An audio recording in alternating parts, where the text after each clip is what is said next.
Okay, folks, good evening. And let's see if everything is turned right side up. Yes.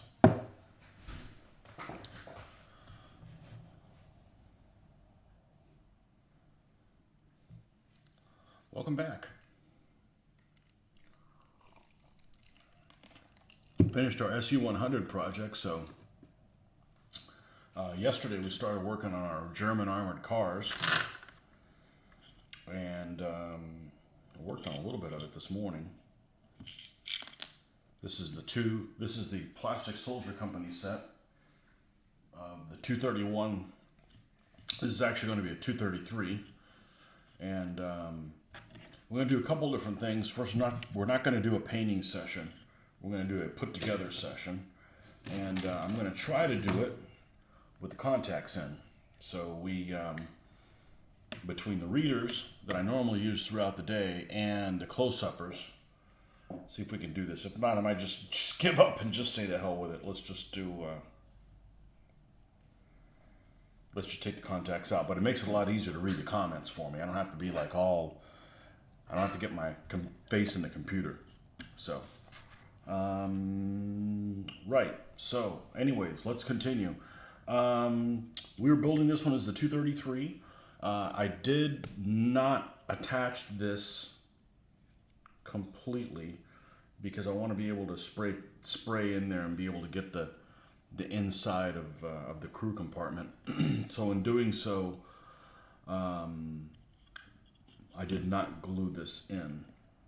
It's a tough fit, but I didn't glue it in. You can get it apart. So we don't have a whole lot left to do. I did want to pull some. There's an option for some extra armor and an extra tire back here. So I'm going to check and see if that fits the references that I have. We're going to play musical glasses, and that's where I left off this morning. All right, let's use a mouse that will not get me into trouble, because I will inadvertently press things I do not want to press with this with the pad. As soon as I find where the hell the mouse is. Said I can't imagine what happens at places that are a hell of a lot more disorganized than I am. Because even with as particular as I can get,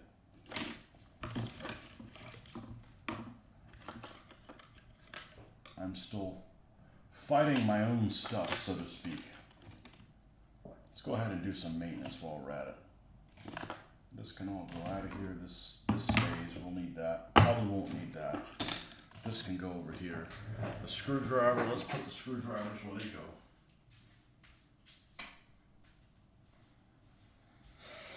go.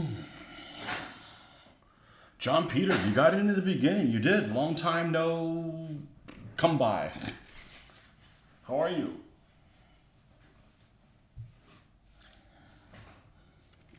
Just in time for the Soviets to go away. I'm going to do some Wehrmacht vehicles that came in the mail yesterday. I don't know where the hell the mouse thingy went. There it is. Sometimes you gotta give up to find things. Let's take a look and see if I can't find a picture that shows the rear. SDKFZ 233. Panzer Sparwagen. Is it Sparwagen or Spaywagen? It sounds better Sparwagen. I don't know if that's correct. Okay, this one's got a rear tire on it. That one's got a rear tire on it. Okay, we're going to put a rear tire on it. Oh, but then this one doesn't. Damn it. Just when you made a decision, it doesn't. Well, here's two of them that don't. All right, well, we can leave it off and decide later. Sort of sickish. I have COVID, but you're almost done with it. Is that still a thing? You sure it's not just a flu? Spaywagen. Oh, man, it sounds so better as a Sparwagen. Oh, well. I'll have to come up with my own language then, I guess. Yeah, the umlaut is an O sound, right? Spay is in spay is in spy. The umlaut gives things a long sound.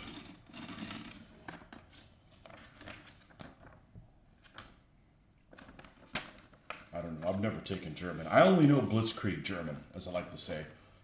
Those words that have to do with wargaming. Okay, grab rails. So that's what these things are called. I finally know what these things are called. These things that go on the side of the armored car, here it says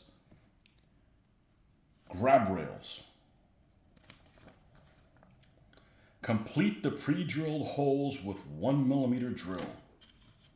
Well, I'm not going to measure if it's 1mm or not. Let's go ahead and take these off.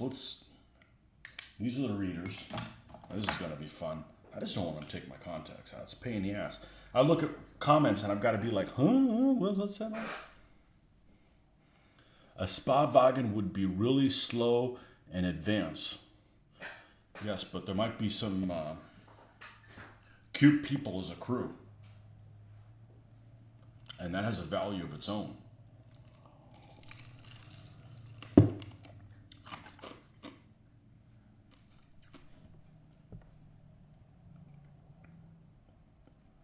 Now the plastic, so every different manufacturer has different consistencies of their plastic. For instance, the Pegasus kits that I built of the Russian tanks, the T-26s and the BT-7s, very, very, very, very brittle. This one, Plastic Soldier Company, seems to be almost elastic. Hey Nordic, check your messages. I sent you a couple of messages after the last one that I sent you. Sent you a couple of messages today. Maybe you already checked them out. I find out things immediately. I go on and off of Facebook a lot, and I get notifications. So if you send me something, I'll find out about it real quick. Are these the closer uppers? I don't know if we're going to be able to pull this off.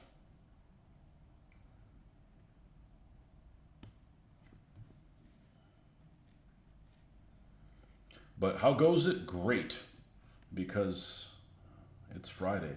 Hey, we're building your favorite armored cars.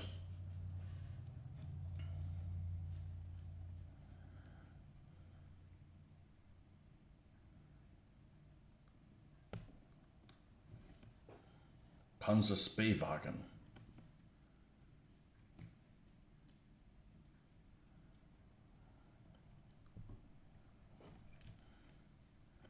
Definitely complicated vehicles.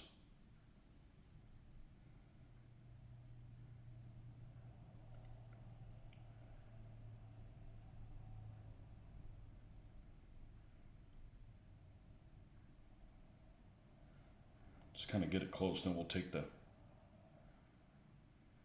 sandpaper to it. The problem with sanding some of these small parts is there's usually nowhere good to grab them while you're sanding. You like that, huh?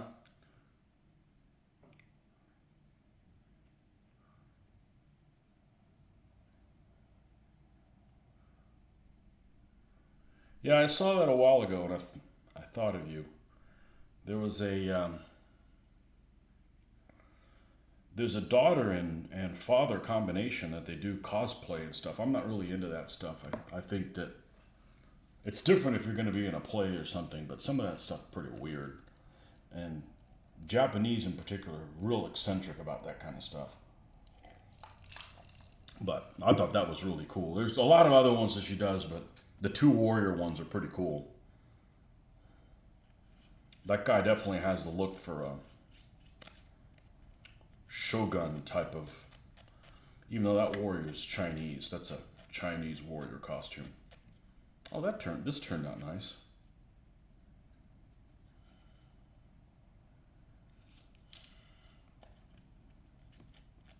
So the goal is, we have 3 of these vehicles.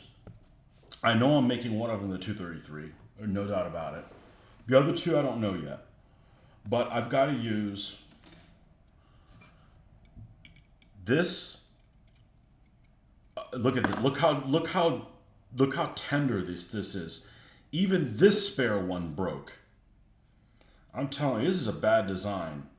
These, but anyhow, there's 3 sets of them. So one of them, we're going to replace this for the rodent kit, which didn't work out for me. So we'll put that on there. Everything worked out except that. Then we're going to use this one for the 232 that we have to build from rodent. It's already cracked too. We're going to try to repair this one though. There's no point in not using it, but so we're definitely doing those two for use for the rodent kits. I have a 231 standard one already painted from BP Cast. I suspect, if I had to guess, that I'm going to probably make these other ones as standard 231s. And that way I'll have 3 231s, a 233, and a 232. I don't think I need more than one radio car. It wasn't like every vehicle was armed that way.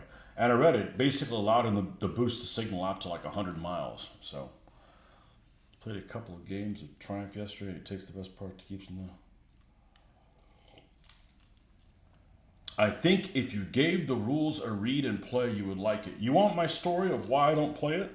I'll tell you my story of why I don't play it. The goal was to play DBA.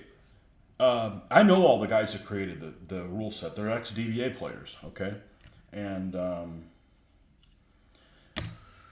the goal was to play DBA in Florida because nobody wanted to play Triumph at home. And actually, I've played Triumph enough times to even win an award. I have a Triumph award here somewhere. I won one of the events. Where the hell is it? It's here somewhere. I'm probably going to take these things down and put something else up, put some art.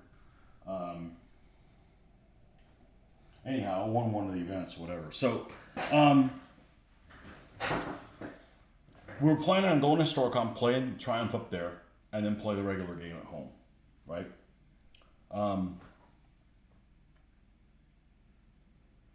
So we got the rules, playing DBA 3.0.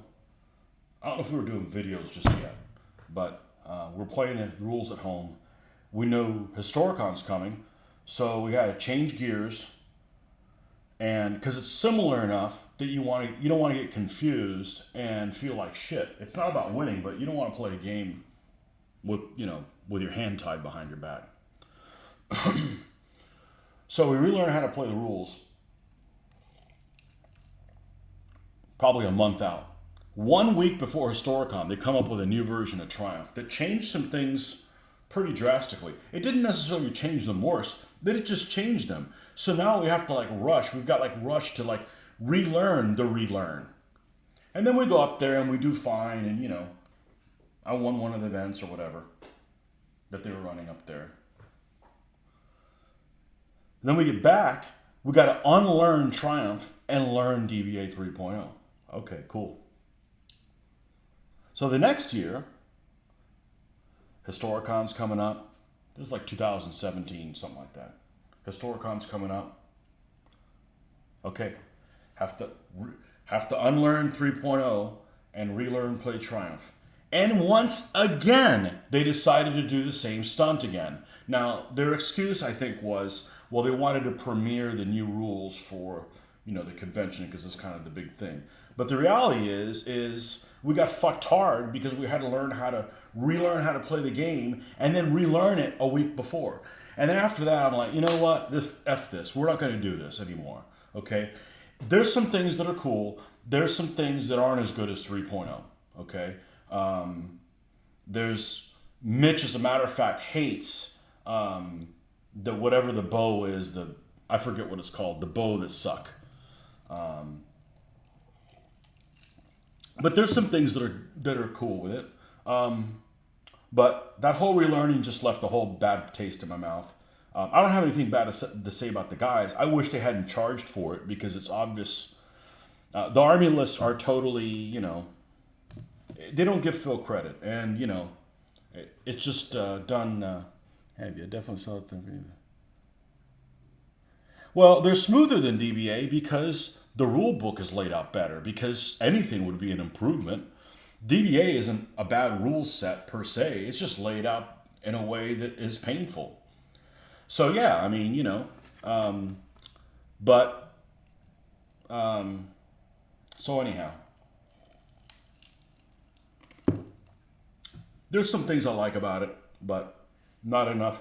It doesn't fix the problems I have with it, which is I don't want to have to fight guys that are perfectly lined up with each other. Why can't you be off like this? Why can't you be like this? You know, it seems very wooden. And that's the problem I have with it. I'm not going to play a game where you have to do that conforming because, you know, it's just weird. And I'm not going to call things that are skirmishers by other Greek names that I have to explain to every single person playing, and it doesn't make any sense to me. But that's the problem why we don't. That's the reason why we don't play Triumph.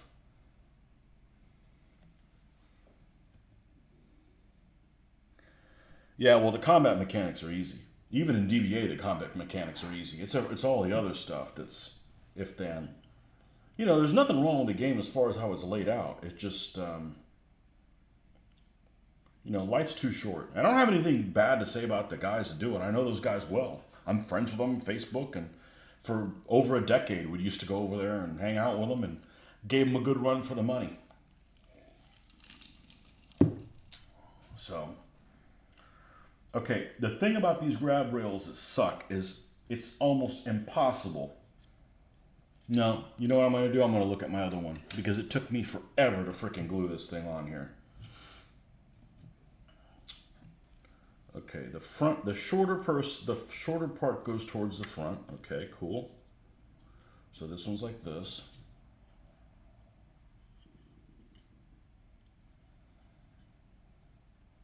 This is why the Germans lost the war. They made a vehicle like this. I don't think it got drilling holes in it. I think it's spot on. I mean, it's got little dents. These are already like at an angle.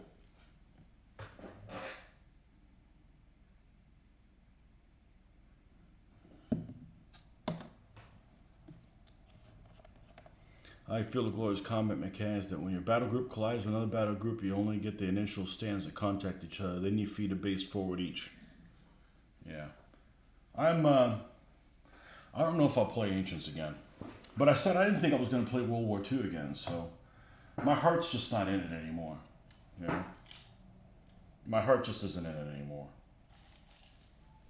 I've just got, it's a really bad taste when you have this problem, for whatever rule set it is, you got this problem that keeps coming up and there's no way to solve it because you're playing it in a tournament and you can't change the rules as written.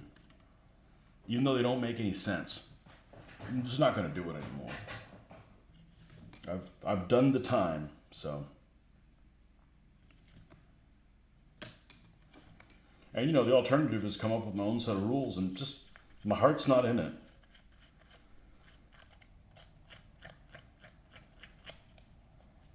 That's too much work.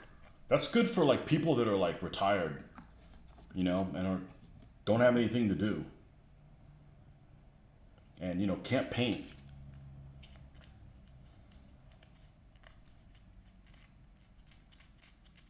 And it's not like it's not like I'd be making any money off of it. I'd do it for free. So.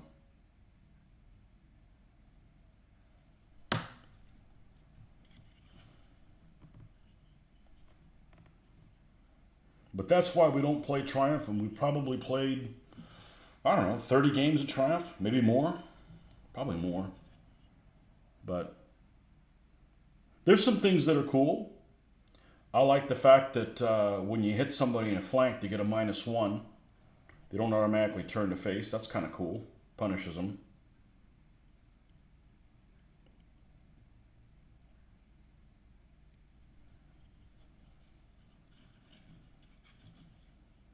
But as a general rule, especially with a limited amount of people that play Triumph. You know, there's a lot more people that play DBA. They just don't play at conventions in the United States. And Triumph is only played at that one convention. And, you know, they didn't have that many people show up at Historicon to play. They had, you know, 3 times as many people as we had, which means they had 9. You know? But, you know, people, last Historicon, people had this excuse, well, I couldn't go because of this, and I couldn't, you know, I get it. There's real life things, but I don't want to, I kept myself from doing other stuff just because I planned on running stuff, and it ended up, you know, I would have liked to play, you know, a couple demos. So,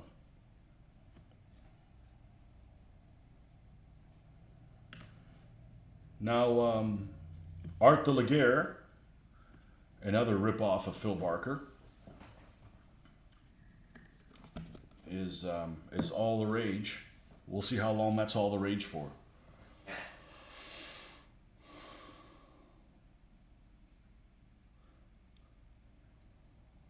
I like the units acted as units should. Only have one stand of light cavalry in the game, but act like light cavalry should. Nah, they still don't fire the distance. Unless you're talking about, whatchamacallit. They don't have any shooting distance archers and stuff like that on horseback. So, again, another thing not fixed. You know, I want to play a game with Mongols and you walk around and feel like you did Mongol-y stuff. And I'll tell you, I'm not much of an abstract gamer. I don't like abstract math. I don't like poetry. You know, I don't like this weird fringe stuff. You know, I like concrete crap. And I think that the scale of the game is just at a place that I'm not particularly interested in that kind of stuff. Like I told somebody the other night. I don't know if it was on here or it was in person at the game night. I spend way too much effort researching the armies, researching the heraldry, making the stands look different, getting the different mounted figures to be the right ones with the heraldry and all that kind of stuff for the right period, to have a game that's vague as shit. You know, the game doesn't deserve the kind of detail that I want to spend painting it. Well, the solution for me is not to just paint shittily. So Mortem et Gloriam looks really interesting, and they were running a demo at Historicon, and I saw no one playing it. It literally, everybody at last Historicon was playing. There was a few people playing Triumph. We had a few players as well, but by and large, everybody was playing Art de la Guerre for now. It's just too many troops, you know? I don't want to spend... I mean, look at this. Let's put it into perspective. You may not know this, John Peter, because you haven't been around a while. I stopped painting 15mm Ancients in October. Since the beginning of October to now, I've just finished my 56th and 57th vehicle. In that same amount of time, not being rushed, having a great effing time. I don't want to give that up. I don't want to go back. If I had been playing Ancients, painting Ancients, I wouldn't have gotten an army done by now. It just takes that long. So whatever army I would have picked, I would have been trudging along, doing the same thing. I don't want to do it anymore. You know, I've got almost 40 armies painted. If I find a set of rules that I like, I can play. I got armies to play with. That's not my period. This is my period. You know, and this won't be tournament based. So if I find problems with the rules, we'll just change them. I'm just going to be. This is like a role playing game master type thing, and I'm building models along the way, and I'm having a great time. I think this guy's done, unless we put the little the armor thing on the back. We're not going to make them all with that. We got to give them different personality. Give them different personalities, multiple personalities.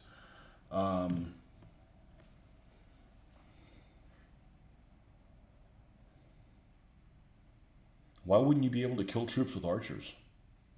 Yeah, it's basically DBA. It's DBA with some different setup rules, some different multi-moving stuff. Not every unit is necessarily the same size, so it's not necessarily 12 on 12. I think that's good.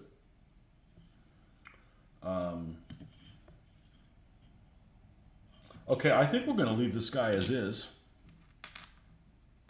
Let's see what we've got. This guy, the only thing we have left to do on it is the antenna. Let's see what the antenna instructions are for this one. Probably didn't give you any.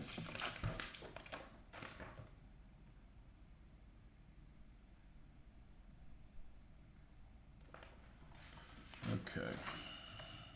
But that's my Triumph story. And nothing against the people that created it. They're all right guys. You know. Now there's some things that they, you know, they'll go on their site and you can't mention DBA on their site or they get miffed. But then other people go on DBA and mention Triumph. So it's like, okay, well, you know, I believe in being fair. It's like you're not allowed to mention Triumph. You know, but I don't care. Let people play whatever the hell they play, you know. I just don't like in their rules, they won't mention DBA or give credit to anything because, oh, we might get sued. Well, if you didn't charge for your rules, maybe you probably wouldn't get sued. Like I did the Renaissance DBA stuff and nobody ever said anything bad about me. I'm not in it for the money. I just want people to play the period. Okay, so we're looking for the green ones. So the green ones use this thing with the...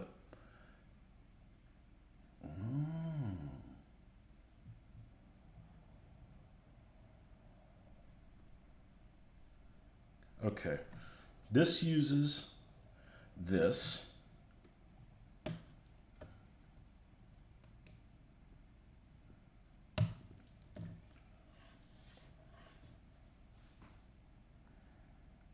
Okay, and uses the high post. It's nice to have 3 sets of these so if something goes sideways.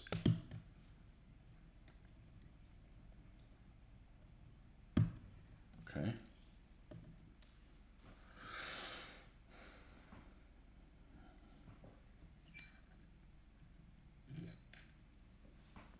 These are almost identical sized. Okay.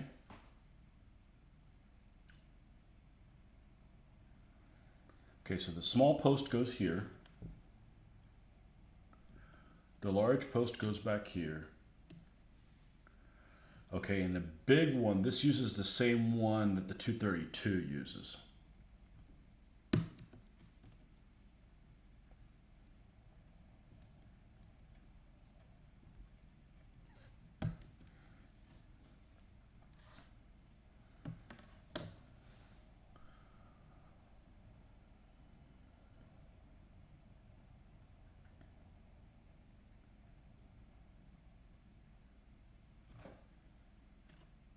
Okay, now I've got to check the rodent kit and make sure that I put all the stuff on it. I don't want to find, oh, you forgot the, I think I built everything except the top.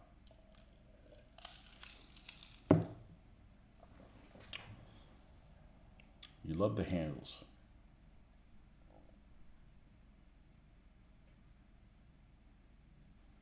Well, this 8-rad is a command version. I just stopped because this whole framework from the rodent kit was cracked in 3 places. And I tried to fix it, and I couldn't. As a matter of fact, I may not even fool with this one. I mean, I've got 3 of them, so what I got to fool with one that's broken? They crack. They're just too... And these are less brittle than the other ones.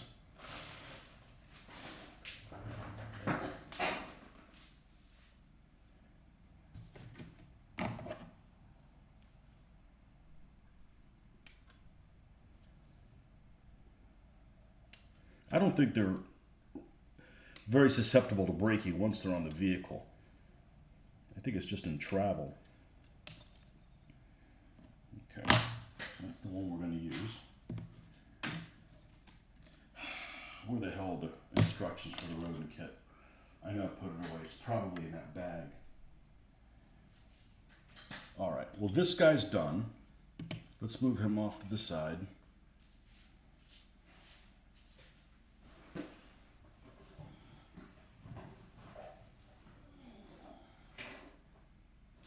This is the burial vault This is the 231 from Rodin. I'm sorry, the 232 from Rodin. Might as well pull it out.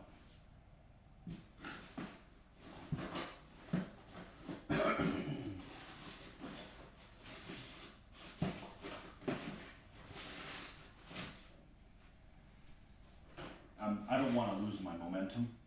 It's here somewhere. So what I'm going to do is I'm going to take these pieces that we know go with this, and we're going to baggy them, and we're going to put it with this guy so that we can finish that one correctly.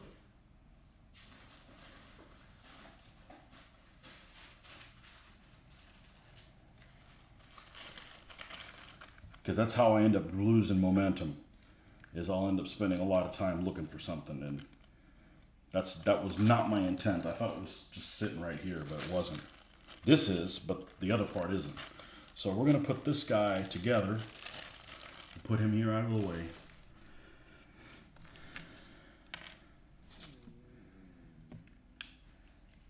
Okay, let's build the Rodin 231. Okay, I'm sorry, the 232. The Rodin 232.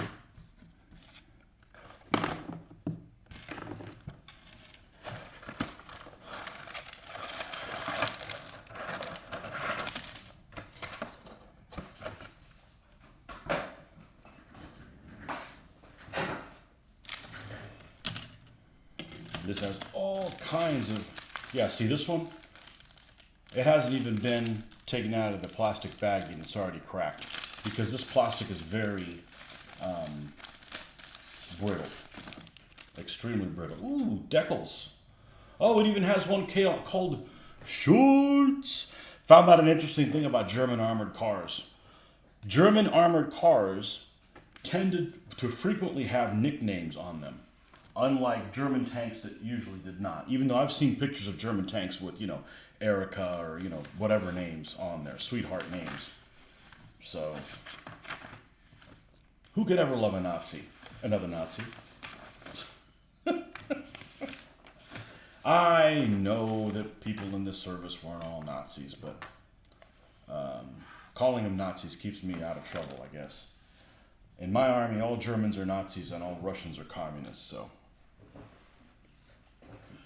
All right.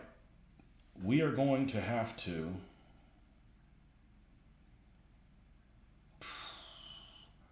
take our contacts out. You find a rule set, use of sword and shield words that allows me to have a road manipulator system so you can have try in your own groups. Good luck. You probably have to find your own system. Either that or it's like really zoomed in. Like what's that rule set that the guys from Argentina do? I'm trying to think what it's called. Theirs have all kinds of different things, but it's like a skirmish set. So keep cycling back. Pyrrhic and Punic. Depends on the Nazi. I'll be right back. Let me take these contacts out. I'll be right back.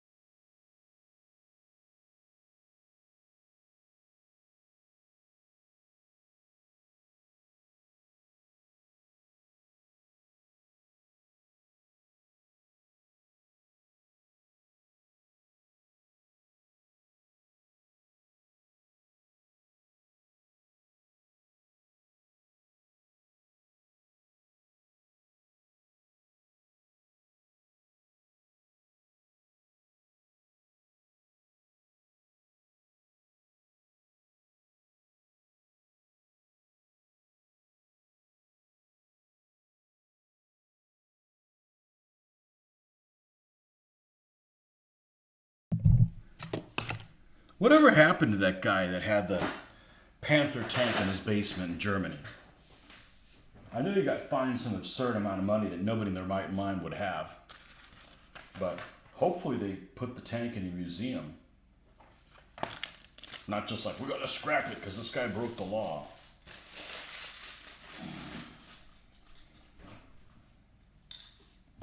Meanwhile, there's people that have multiple tanks here.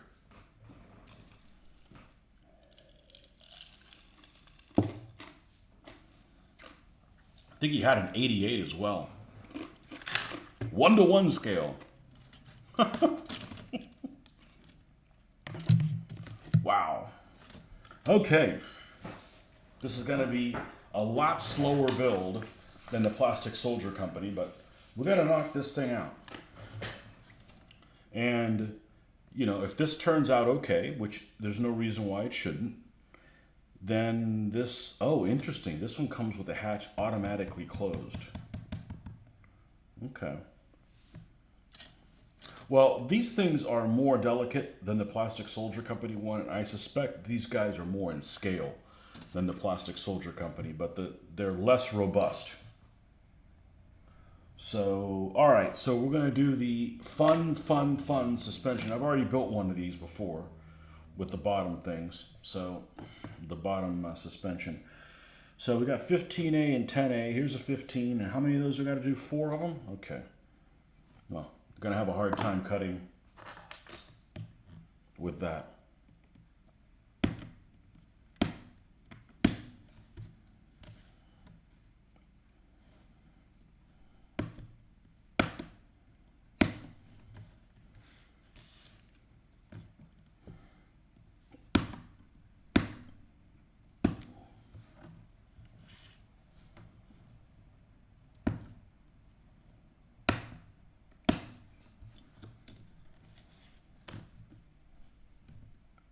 And then the other one's over here.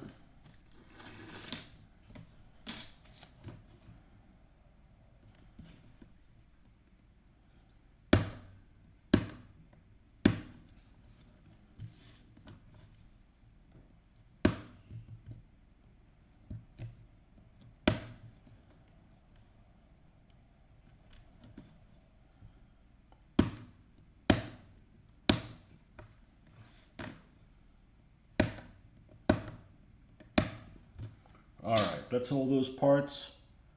And right, so let's clean all these things up. And they're on the undercarriage, so I don't have to be like super anal retentive about getting them 100% clean. So I don't think I'm even going to sand these because they'll never be seen. Like I said, the problem with sanding stuff like this is there's nowhere to hold it from, you know? I think that it went to a museum. I know the Bundeswehr picked it up. He was charged with something, and it is in the courts forever. He will probably die of old age first. Well, that's not really fair, but...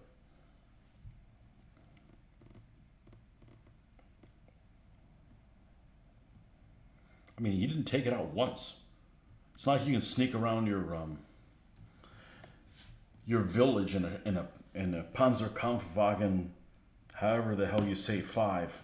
And actually, it was called 5, and then eventually it just ended up being called Panzerkampfwagen Panther.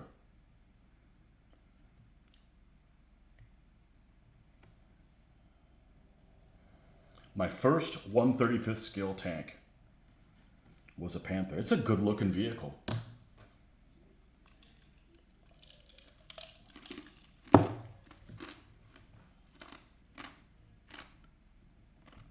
It's a good looking vehicle.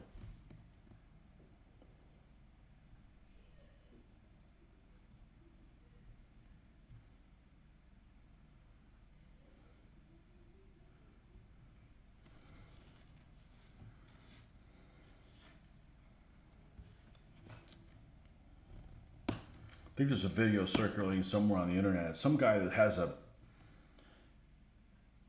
flak 88.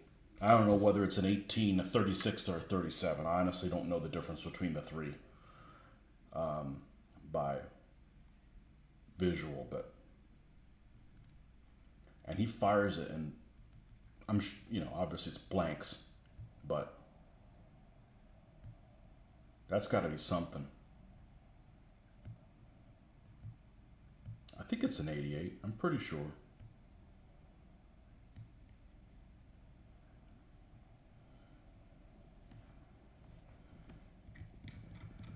I'm sure they make more than 3 versions of the 88, but the ones that stick into mind are the classic, Hellfire Pass 88 on the cruciform thing, and it looks real good when it's on the mount that gets carried behind the half track. I like it a lot.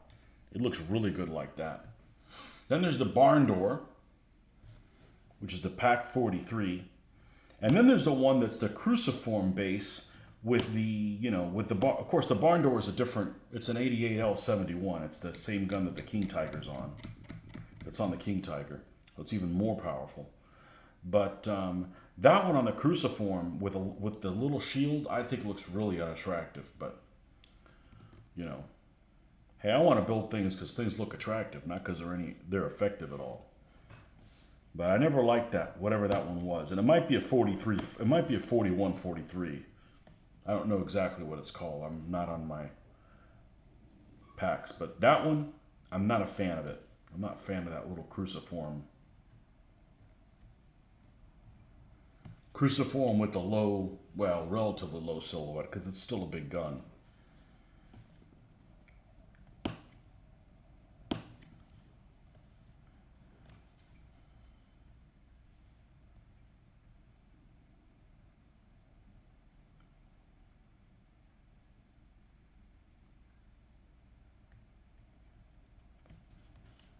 Like I said, this is completely 180 degrees from anything you'd be able to see on this vehicle. So I'm not going to spend a crap ton of time, which I probably did on the other build, sanding this stuff.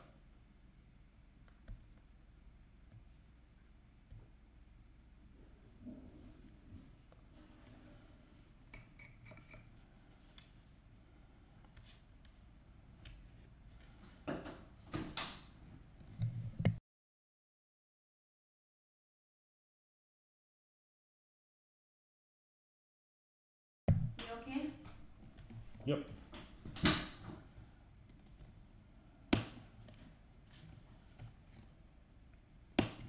Oh, I forgot all these little bits of plastic that end up becoming a plague.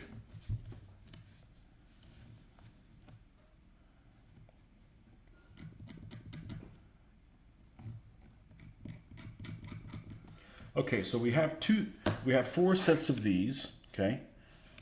2, 3, and 4. All right. And then we've got these little shafts that go inside of them. That's some fiddly shit. I already did them once, so we will need a metric crap ton of these. All right.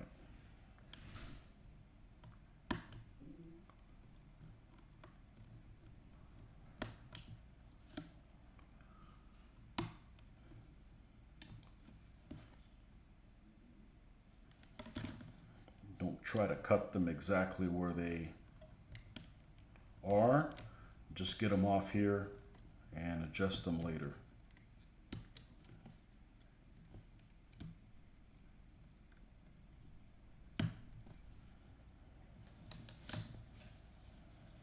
So like this.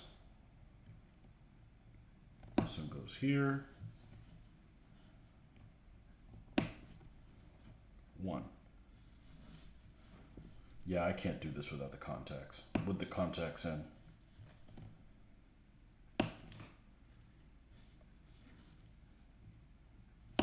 Just hard to focus, that's all.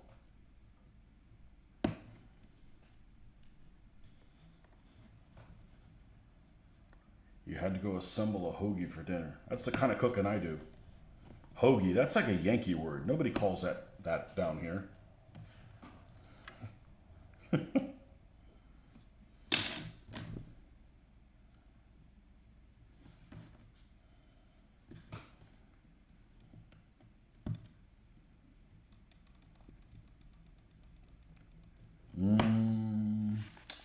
I got a bad feeling about this Sarge. This thing's pretty big for this, but woo! Even that one flexed.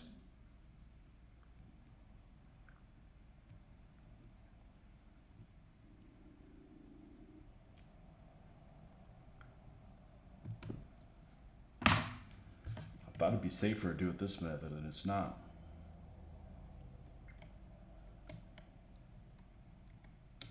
Okay. safe now. Should be. Let's put something underneath it to carry the weight.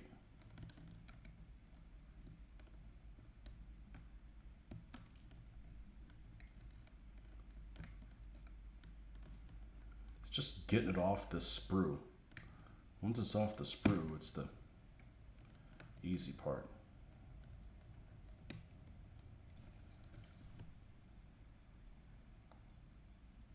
Come on.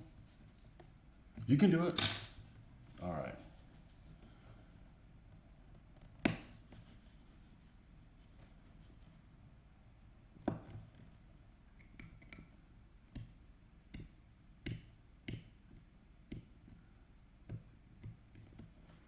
Everybody got cold weather, and I wonder if people ended up getting cold weather. This is the room. We got freaking hot as shit weather.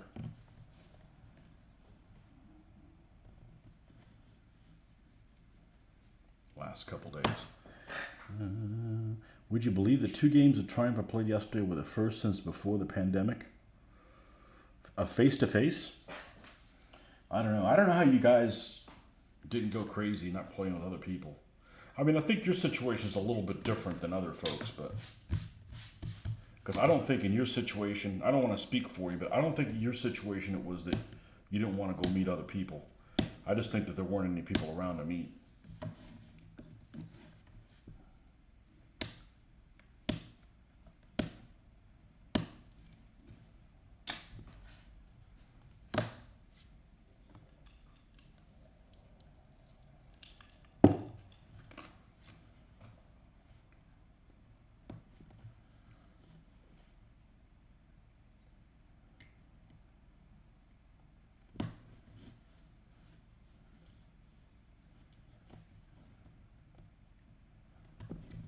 Let's hope we don't have another round of that stuff, because I think the pandemic changed my outlook on people definitely dramatically. So I'm telling you, the last 10 years, last 10 years, definitely the last 5 years have been just a royal fuckery. You know, the consumer keeps getting bent. You know, things are more expensive and people just accept it. Well, that's just what it is. You know, this whole, well, you can't test drive a car, you got to order it first. What kind of bullshit is this?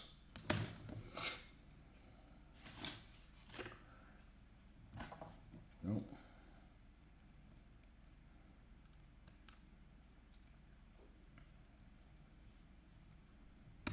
Nope. Here we go.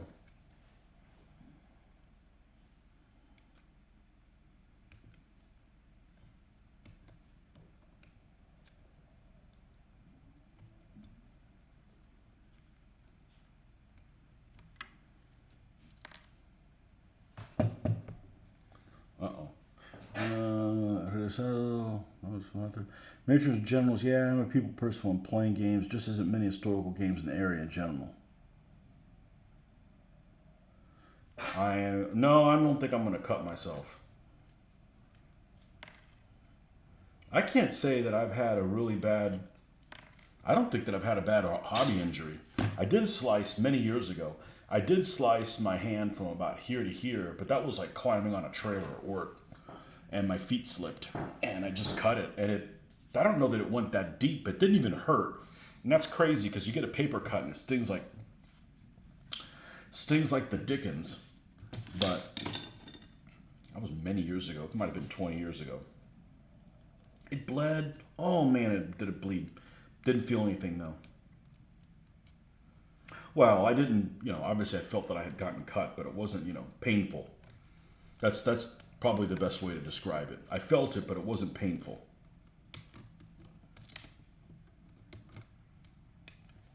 Oh, you asshole. You flying asshole. And it didn't make any sound. All right. Where'd you go? Here you are. All right. Babysitting plastic parts.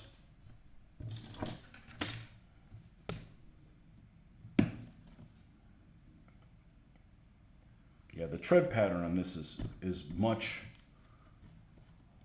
We're going to sand these things down, or attempt to some degree with the sandpaper. These are going to require a lot more cleanup than the Plastic Soldier Company one. The problem is, like, you sand this, like, what do you grab it from while you're sanding it, you know? I sliced your finger real good when I was getting into the hobby and had to get stitches. I'd never had to get stitches before. That was the worst outside of minor cuts, and there was. Yeah, I don't think I've ever gotten stitches. I'd be fucking with the stitches too much. I'd be wanting to pull them out or something.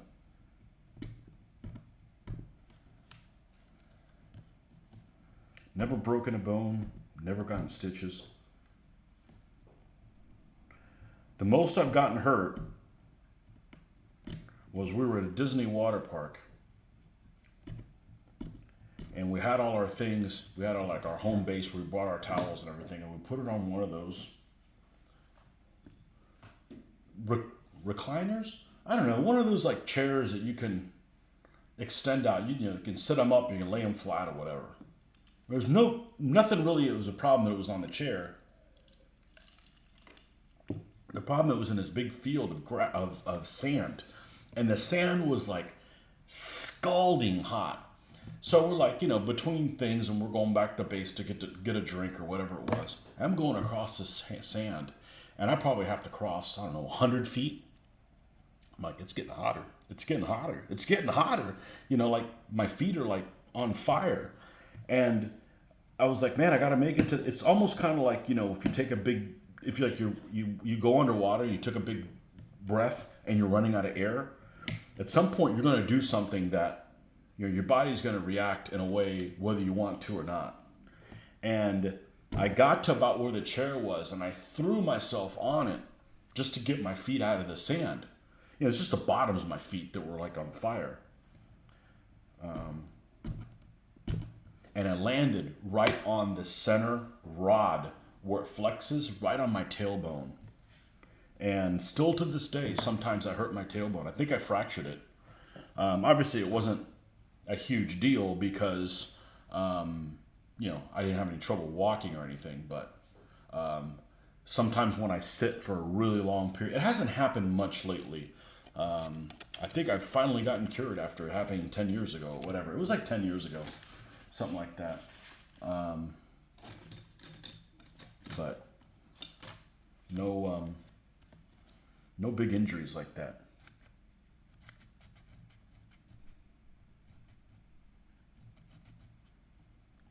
Aquí, madrugada, rodar, bloque.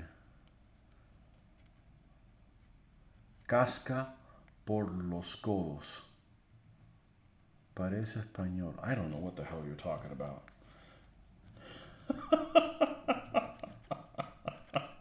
I don't know what you're talking about. I never spoke to my mom and dad about something like that. I have no idea.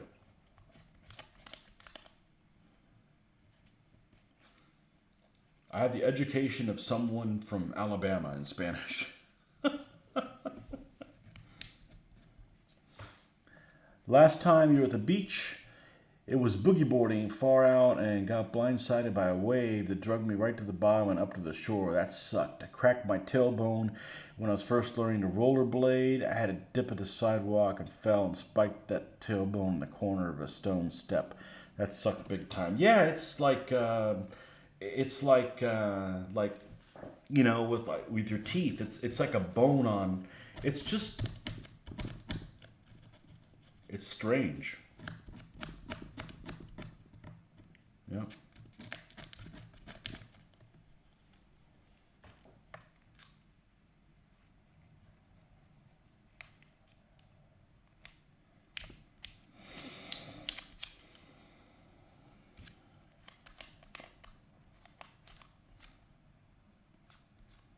So we're supposed to go on this big Mediterranean cruise at the end of the year, but it may not happen. The flights are insane. The flights are like $1,500 per person, and it just may not be worth it. I'm okay if I don't go. It's not a big deal. It is what it is. I'm used to disappointment now since COVID. since COVID, like, oh, we don't have that anymore. We don't do this anymore. We don't, I'm just like, it's hard for me to get excited about something anymore because it's just the rug's been pulled out too many times. So, it's just like if they've got another bout of COVID in Europe and they put a mask mandate, we're not going to Europe to wear masks on vacation. We're not going to start a revolution over there, but.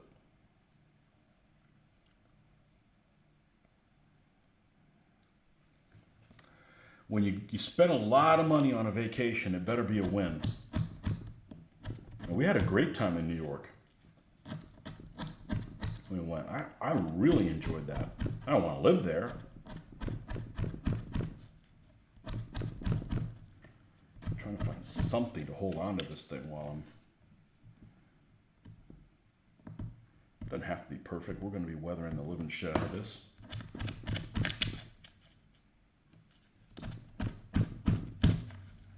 There's half the damn tires. I remember this being a slow process. But it's all right.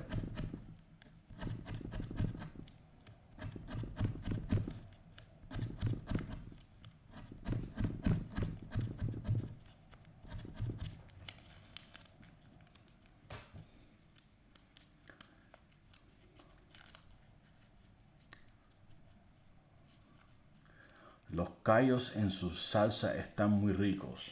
That would be, oh shit.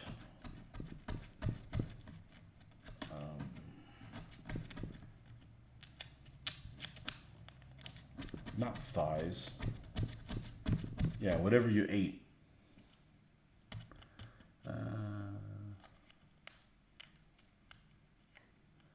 No son de ternera.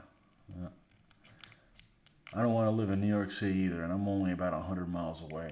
I thought it was super cool to visit. I was impressed. I love the skyscrapers. I think it's really, really, really cool. I think it's really, really cool. I like when we went because there was enough normal people from the rest of the United States there that I didn't feel like I was in some foreign land. But I think the skyscrapers are really, really cool.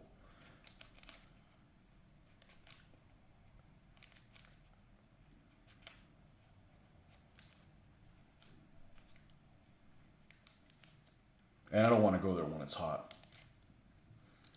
It's cold, so you're wearing a jacket, so you figure, well, if somebody does stab me, they got to use a big knife because, I got a lot of padding, Nah, I saw one certified crazy person the whole time. That guy was crazy. That was the guy who was in the middle of the streets.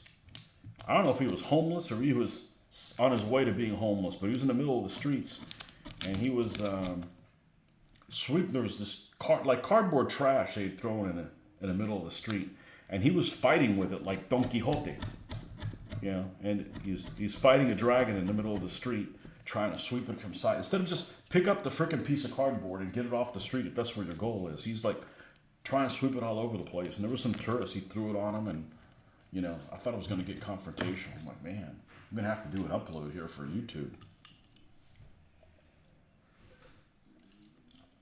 People on crusades, man, they're dangerous. I don't care what your crusade is. You're dangerous. All right. Now we get to glue this bastard together. Okay. One of these, one of these, one of these, one of these, one of these, one of these.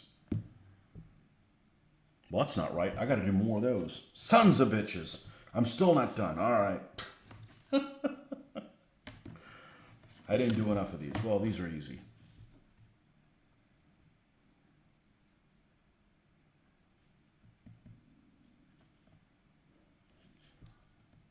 Yeah. The Gallos of Florida. What is Gallos? Is it like... I know it's the part... It's like your freaking ankles or whatever. It's not the... oxtail, it's the other thing.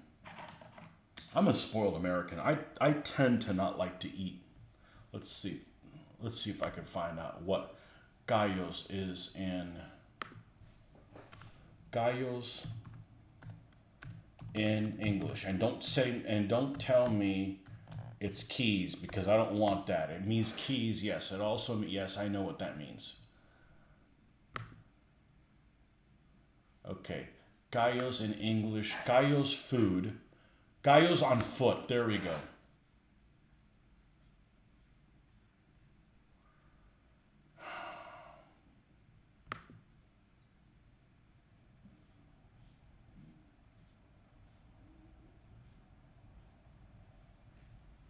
I don't know. Yeah, it's not. He's talking about islands. Morcilla. No, no morcilla. No, I got tricked into having that one time. Morcilla is blood sausage. F that. I'm a vegetarian. Eating blood sausage. Like, no wonder it tastes like a scab. I got tricked into having that one time. I'm like, here, try this. I'm like, what is... I didn't care that it was gross. I'm like, I just didn't like how it tasted. I'm like, what am I going to eat? I'm not eating that or head cheese or none of that stuff, man. I like all my vegetables are olive oil and bread.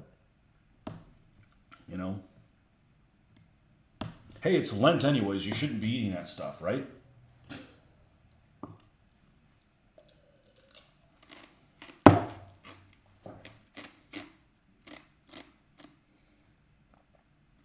Garbanzos. No, garbanzos are great.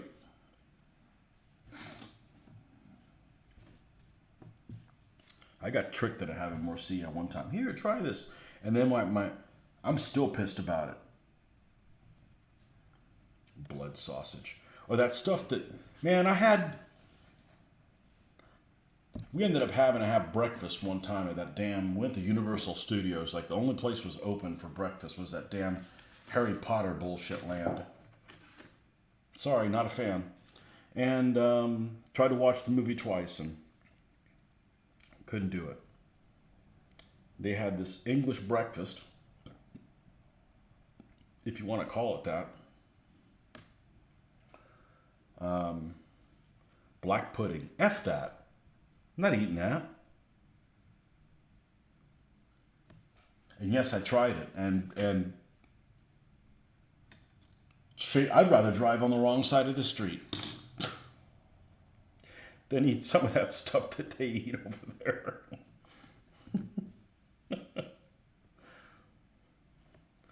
No, thank you.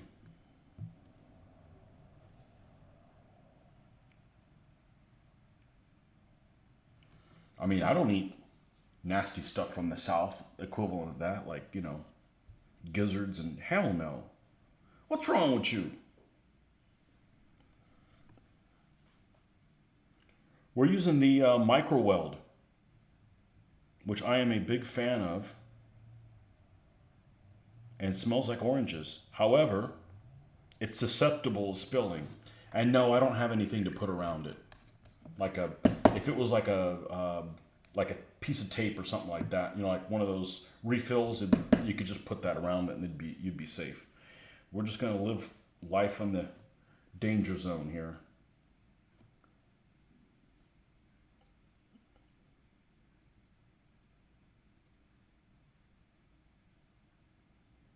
Glue all these together like that.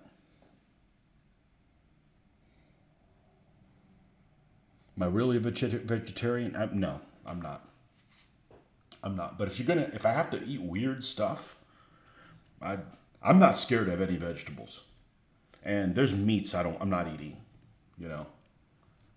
So if I gotta eat all the meats, we got the meats. Yeah, some of the meats I don't want them. I got no problem eating vegetables. Now, vegan, F that. I don't care if cows get molested or, milked or whatever. But, like I said, if I've got to kill my own animal to eat it, I'm not eating animals. And it's not because I'm an animal rights person. I just think it's, kind of nasty if I got to do all that.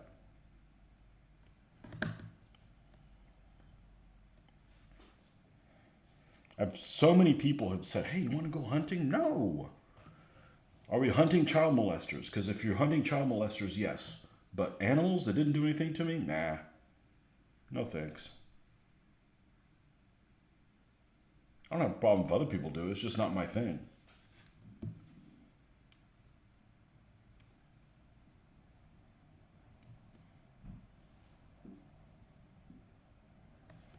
Ooh, looks like this one was bent.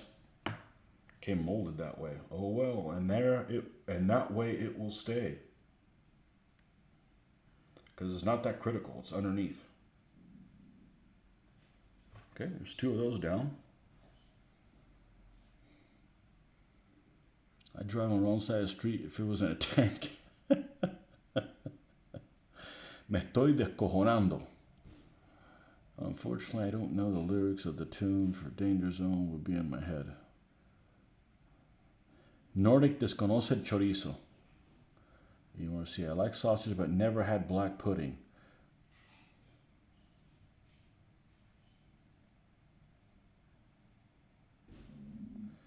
Yeah, I'm not eating morcilla. I'm not eating,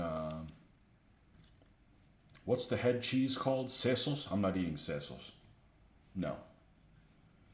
No, what did I do wrong? What, is there no ham left? What? Who the hell ate all the ham?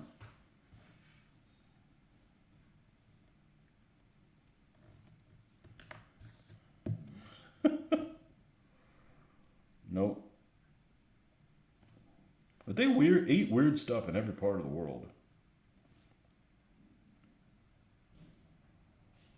You know, just like if you go to a good deli, you go to a good deli, they got awesome stuff there. And they got some stuff you wouldn't put in your mouth. You know?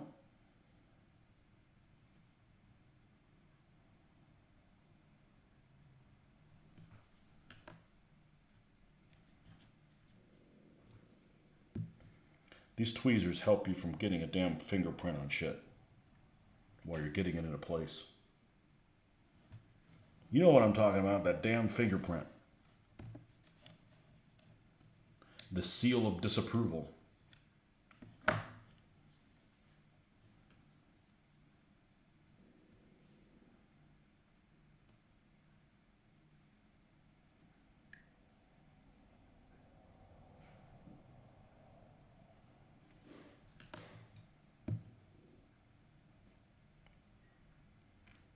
This is so finicky to put this. It's not like I can't put it together, but it's like, really? Nobody's even going to see this.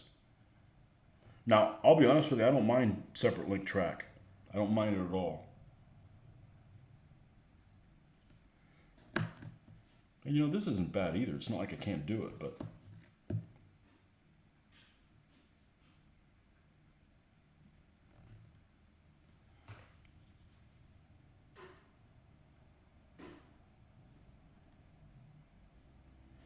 Okay, now we should have, all those should be open at the top with the 2 little knockouts, so to speak. All right.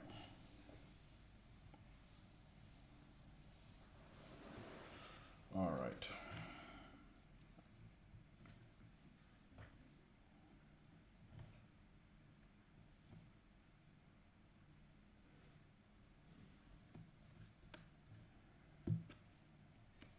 We're going to just go ahead and put this on the tire. Let's do 8 of these.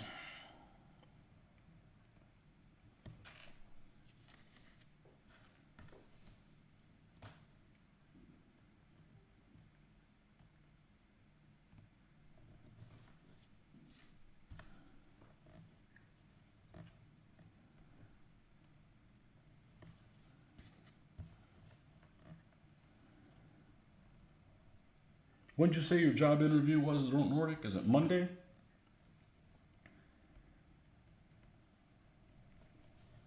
I think you said it was Monday.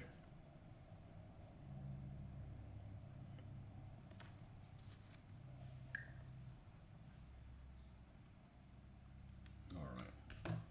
Let's seal this up for good measure. Plop.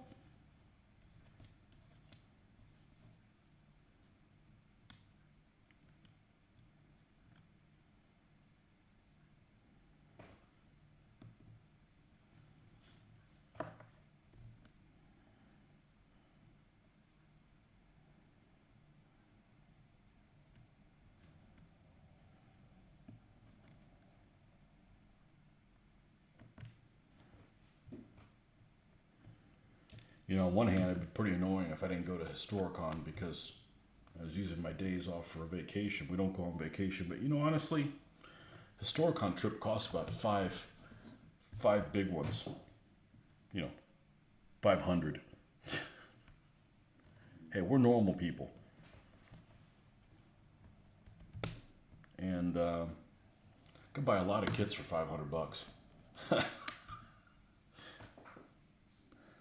See if they watch the video and they will know it's there. If you build it, they see it. Tuesday morning. Tuesday morning, okay.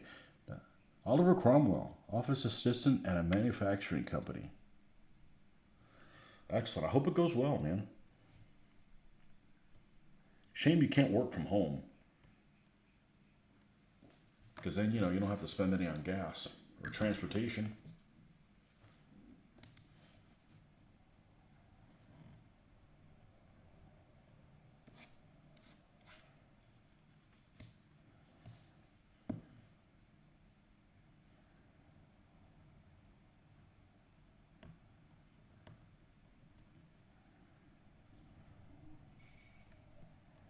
Okay, now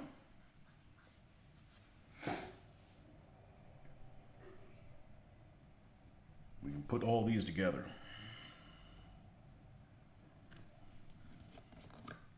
And I don't think I'm going to need to use super glue for this, but one goes here, another one goes here. I'm going to do both ends just to be safe that we get a good placement on it.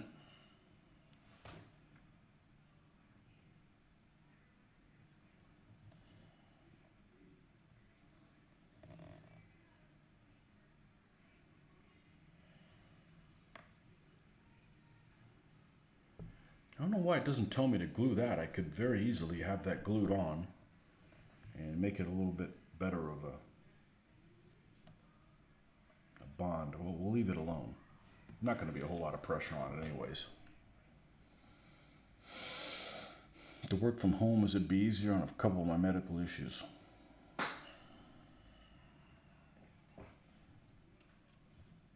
Yeah. Why waste time and cost on transportation?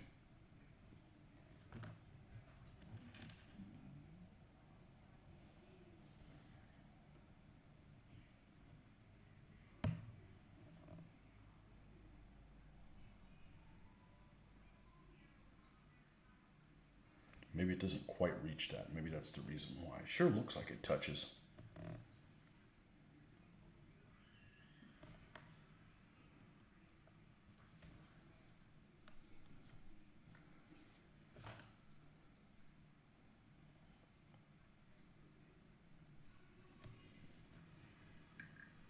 So if you watch the unboxing video of my SDKFZ 231 set, I was talking about the numbers, and I did look it up. They made about 1,200 231s, and then they made a couple hundred of, or just under 200 of the command one, and just under 200 of the howitzer one, even though it's not a howitzer, but we'll call it the howitzer one. You'll know, everybody will know what I'm talking about. And the radio car, I want to say they did less than 100 of those, the 232s. So I think I'm just going to do one 232, which will be this one. And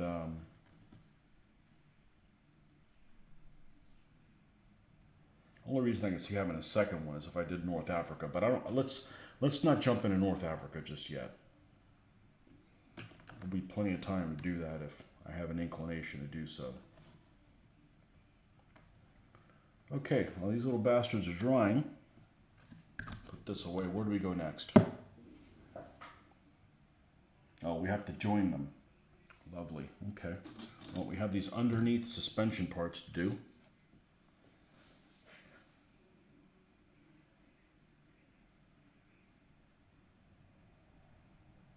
Waiting on any managers until I know whether or not I get hired. That will change my order a great deal.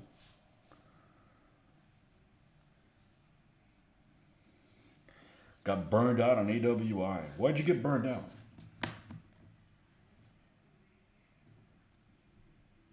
did you encounter? I don't think you encountered any problems. See, it gets 2 of these and 2 of the flat ones. So these, 2 of these and 2 of those. Let's see. No. No. Again, these are pieces that are only visible if the thing flips upside down and wrecks.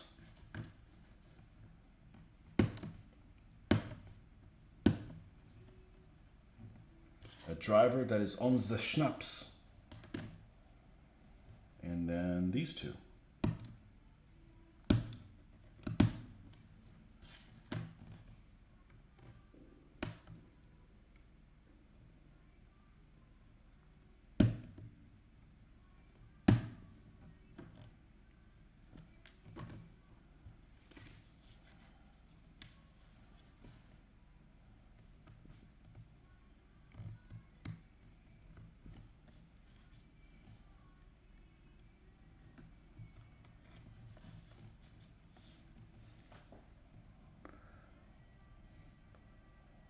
Waiting if some World War I majors arrive, hope the painting goes better than my atrocious English Civil War ones. Got burnt out, I painted a bunch of them, and my mood tired on them. Actually, after painting 6mm Napoleon on it, infantry really got burned out of painting.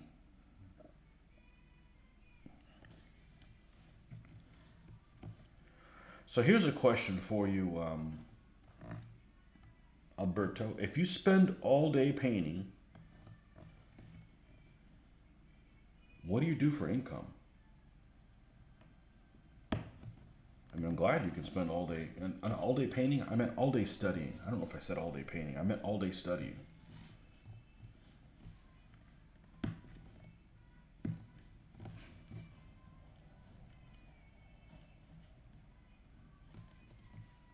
God, I really want to cut on this cutting board, but I don't let myself do it. There we go.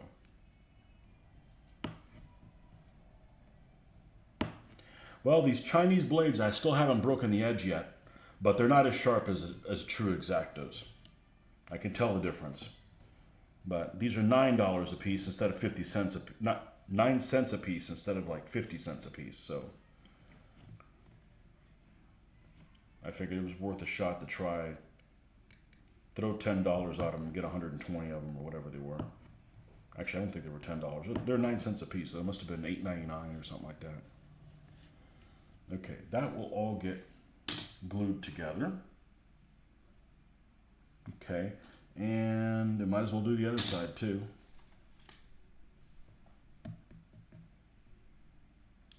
Studying is fun. Is it?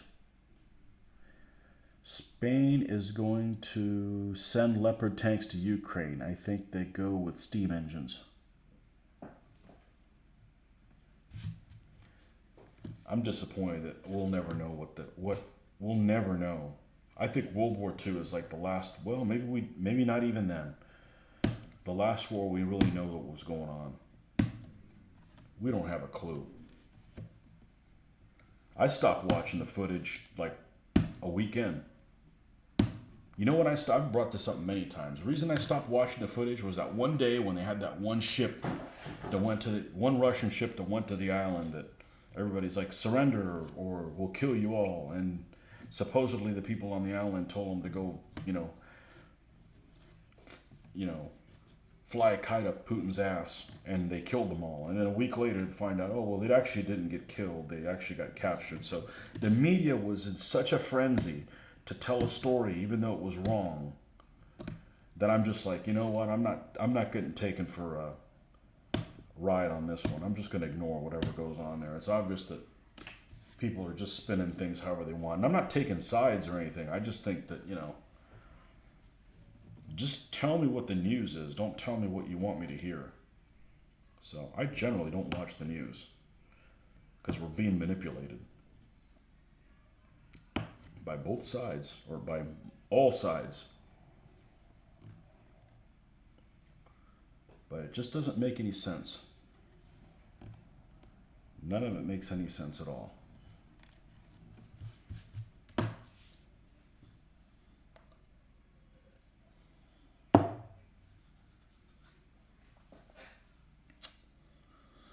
Instead of ametralladora, it carries a man armed with a serrano ham beating people.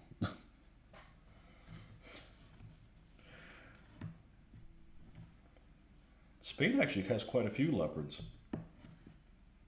I used to know kind of the numbers that each country had, and then, I don't war game that ultra modern stuff, so I became uneducated to that stuff because didn't really have a vested interest or a way to participate, so to speak. By a war games table.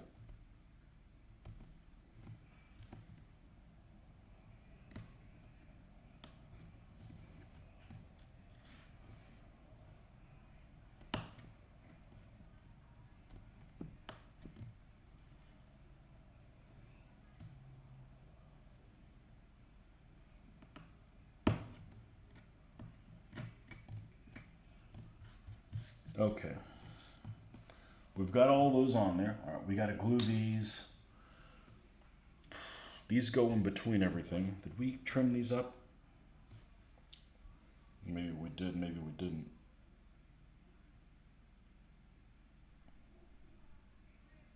Yeah, I could tell a difference between this and the X-Acto knife in situations like this. It's just not that clean of a cut.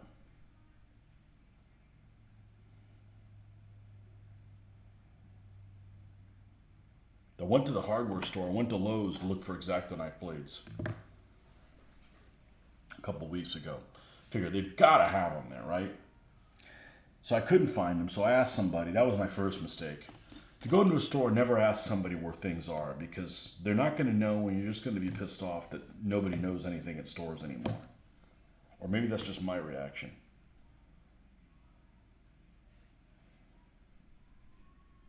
This guy didn't know what the hell I was talking about, so I pulled a picture of what X-Acto knife blades were. He's like, "Oh, yeah, they're over there." No, they weren't. There was none there.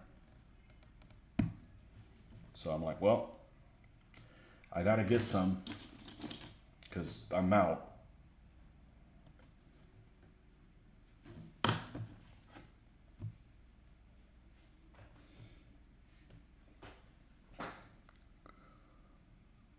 Propaganda. Listen to the YouTuber Bo of the Fifth Column. I think he's from the Florida Panhandle. Very even-handed treatment of a variety of current topics. Just be even-handed. Is that too much to ask? I don't want people... I mean, I have political opinions, but, I'm definitely more of one denomination than the other. But if the people that are running the denomination I'm in favor of are corrupt, freaking hang them, Oh, look at this. The little bastard broke. Oh, well.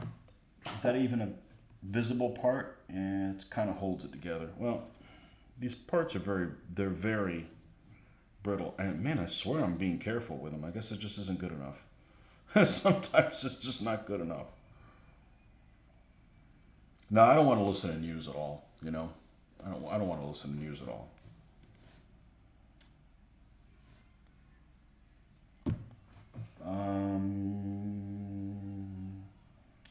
Right. So this one goes like this. And make sure you have the correct place forward. Okay. And then the other one goes like this. And then a little rod goes between them.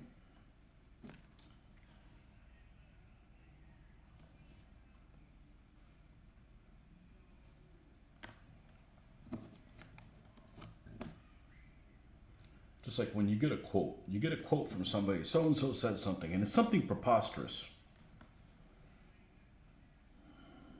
And it's not necessarily the Trumpster. I mean, just people in general. Somebody will say something supposedly preposterous. And they won't play the whole thing to you because I'm sure it's out of context because it's something, preposterous. Like, there's no way somebody said something like that. That's just absurd. Maybe I'm wrong. Maybe I'm thinking that, wrong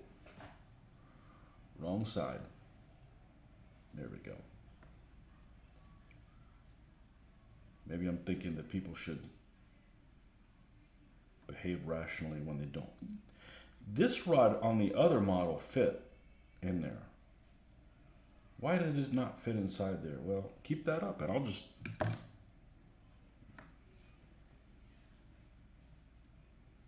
Yeah, it's unidirectional, shouldn't matter. Well, we'll just keep that right there. And then on top of that we have... You know, there's all these finicky parts for no reason. Yeah, that fits in there just fine.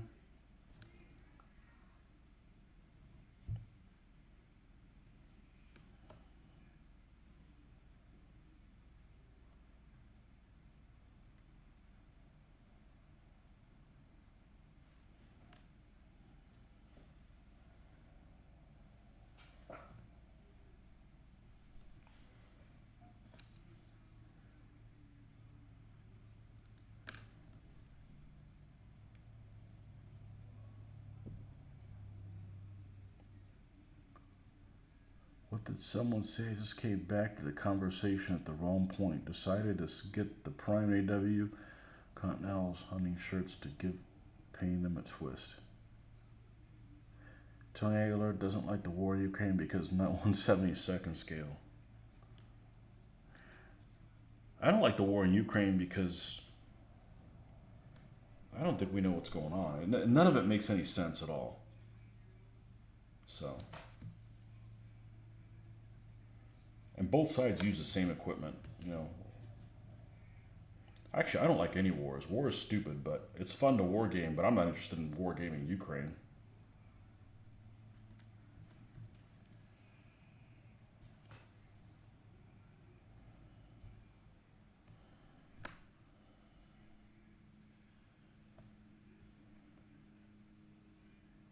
Okay.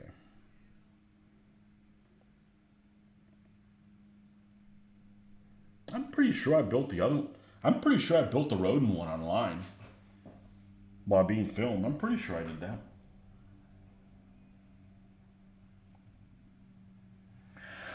Okay.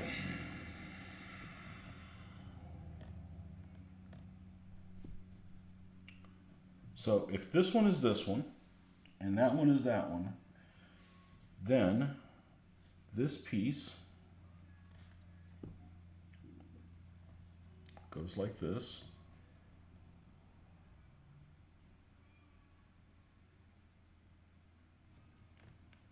Okay.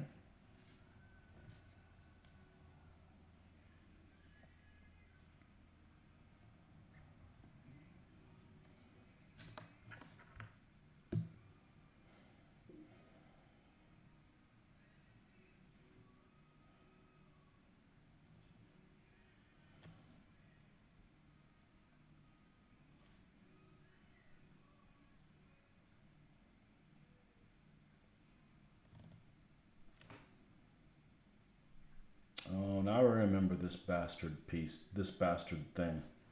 Yeah, this wasn't any fun to put together, this part. But the tweezers help tremendously because you can press on things and not get a fingerprint on them. All right, so that's going to be like that. That has the angled side this way, which means it goes with this one. So the mirror image is this one, that way, okay?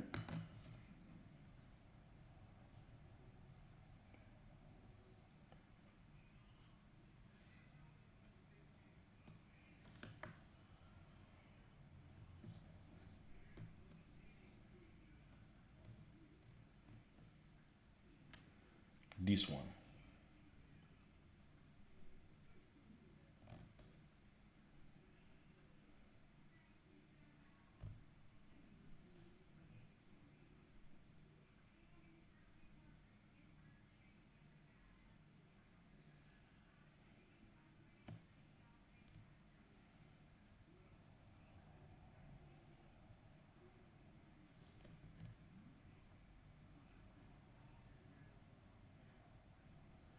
Yeah, the fit on some of these pieces is not ideal.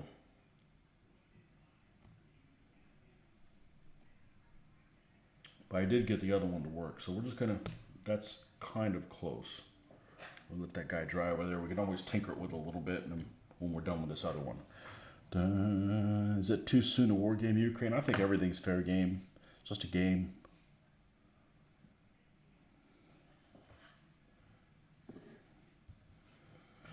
It's just a game. I'd even play SS if I had to.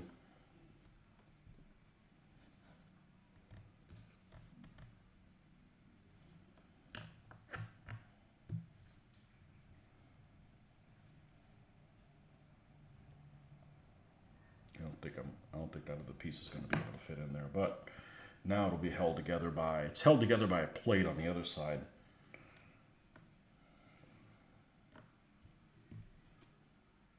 That's the other thing, is once you start working on plastic, you have to hold things ever so lightly so you don't crush it yourself. It's just a matter of just getting used to it. Okay, same thing, this one goes this way.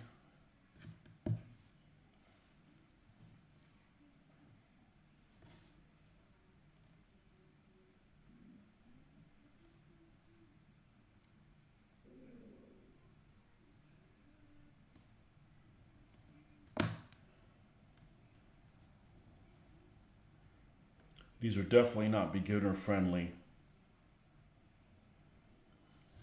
kits.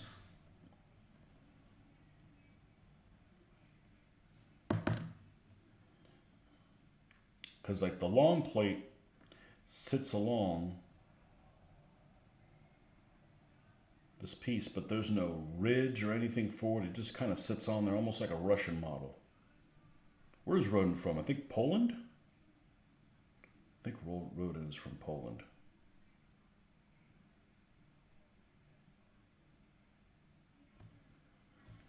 Okay, and this other one, go here, here, here, and here. This one fits. Can you imagine using the tester's tube cement and doing this? What a disaster. That'd make you check in an insane asylum right there. You figure out what looks good with the high. Varied colors. Oh, I don't know. I'd probably look up some 28mm pictures.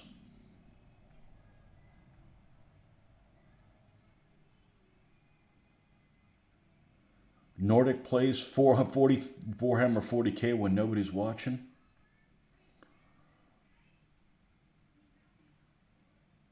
Yeah. You know, I think the game would be okay if you played with the right people, but just going to some random event with people off the street, you know, that are man children, or worse, stinky man children. You know, I think you can have fun with anything. Mitch happens to like Epic, and he has a lot of Epic stuff.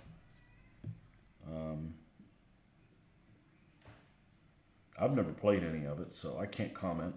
I don't like their codex mentality, and I don't like their mentality of like, we're not going to support this anymore, so then nobody plays their game anymore.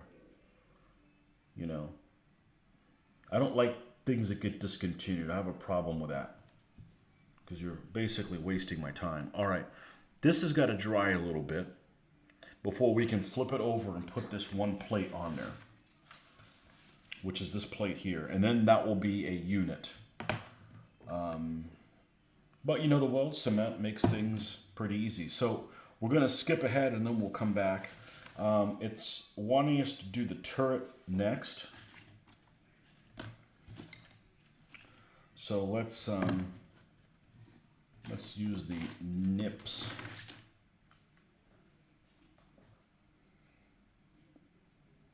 Have I ever done any genealogy?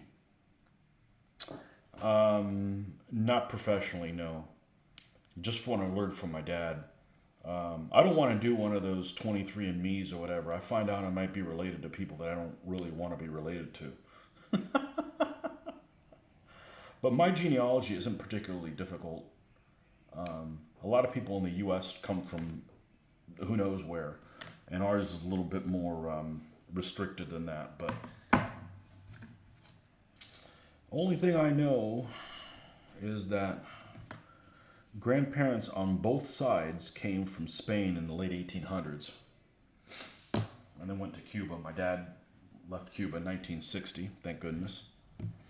Thank goodness he had the foresight to see that. What was happening. Oh, that's... And, that's it. That was supposed to have a little piece on it, but it's so damn brittle. We're probably going to glue this in place because I don't care if this rotates up or down. It's not an important part of that. See, this barrel is asking for something to happen to it. Let's cut this way, way, way, way back.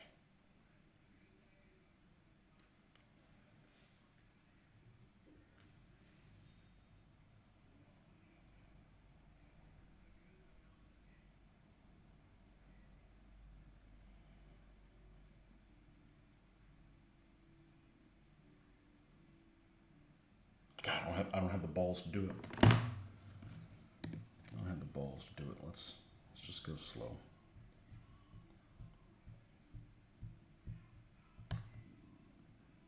It's that flex. I don't want to do that. I don't want that flex. You know, the S model ones give you little brass ones.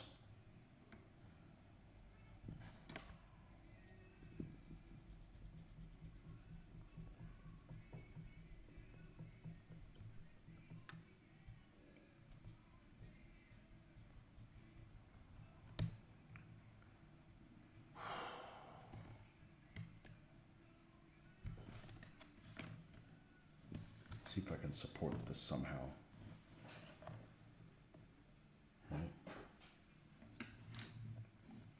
That's half the problem, is you needed to cut it on something where it's supported.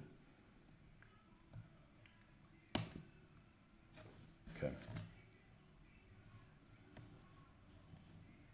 Yeah, there's no way I can do this without glasses on. I mean, with my contacts in.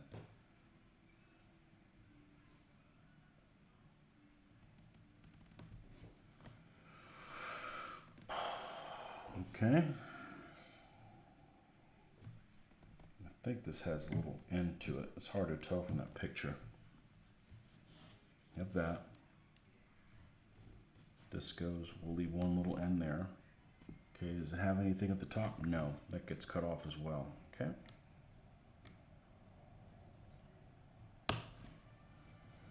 I had a 1/35th scale of this, and the front of this turret is a pain in the ass to put together, even a 1/35th scale. It just seems like it's weird. It's almost like it's at the wrong angle or something.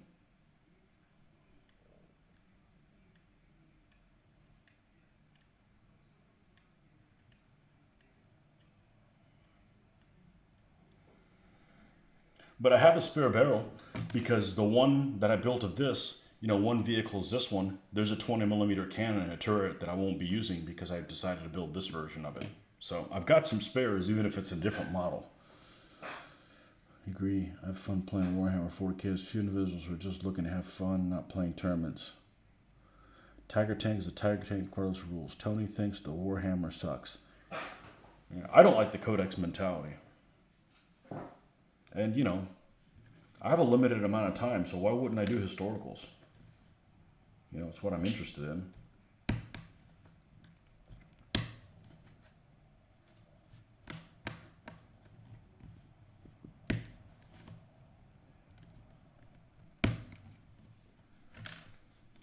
I'll play other stuff. I'm just not going to be the one that, I'm not going to be the point guard on teaching people how to play, you know, Command and Colors Napoleonics or whatever it is that we're playing. That's for other people to do.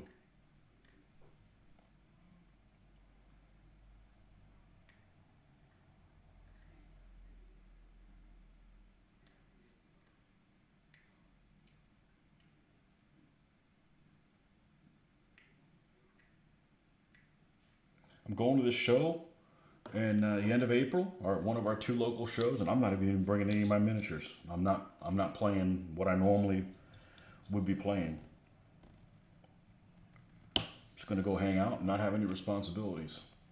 Especially since, you know, I found out, oh, somebody's back into it and they play real loose, which is a fancy way for saying that, hey, they like to cheatify. I got no tolerance for that. I'll end up having a confrontation with somebody. All the bullshit I put up with work, I'm not going to put up with any of it in my hobby. Did anyone watch Babylon Berlin? Looks like a series on pre-war Germany. Never even heard of it. No, never even heard of it. Hopefully everybody's seen Generation War, right?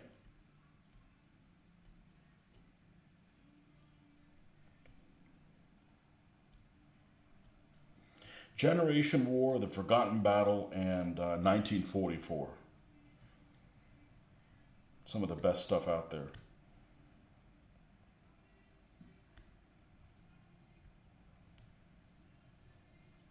And we still haven't gone back to watch another episode of Rogue Heroes. I wasn't that impressed.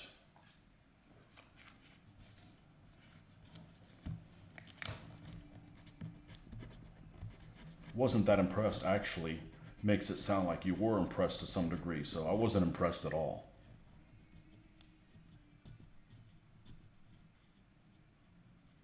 Tony, tomorrow you work. If it is not indiscretion to know. No, I don't work tomorrow. Hell no. No, I will be painting in the morning for a little bit, and then I'm going to go out of town.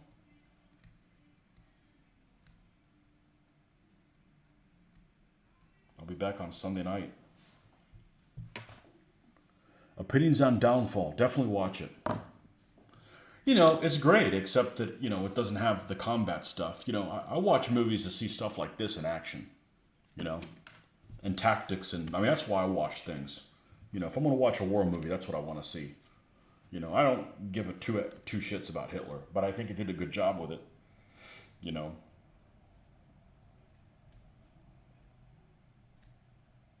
It's certainly well done.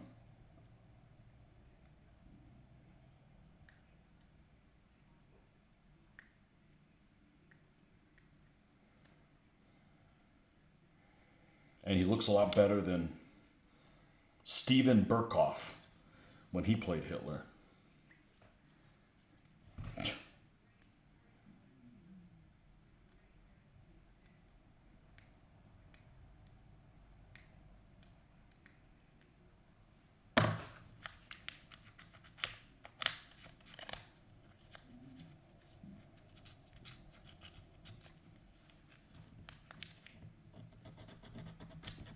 You know, Downfall just has political stuff that I'm not interested. I'm interested in hardware and action, you know.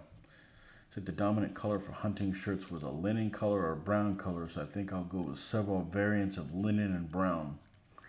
Well, one thing you can do is when you lighten them up, sometimes use black as a base and then add the linen color, and sometimes use brown as a base or different color browns, and you will inadvertently get different colors without even trying, so to speak. Just by modifying what... this doesn't need to have that little thing in there. We were tricked. Let's hope I'm right. Whoops. Okay, this goes through the back of this.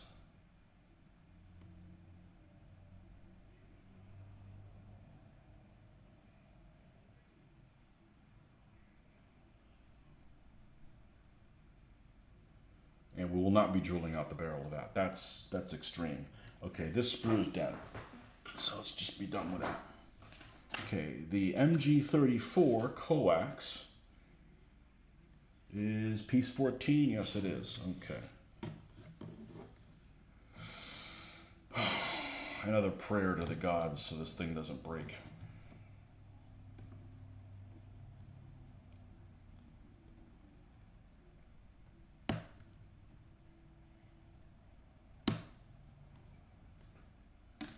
Okay.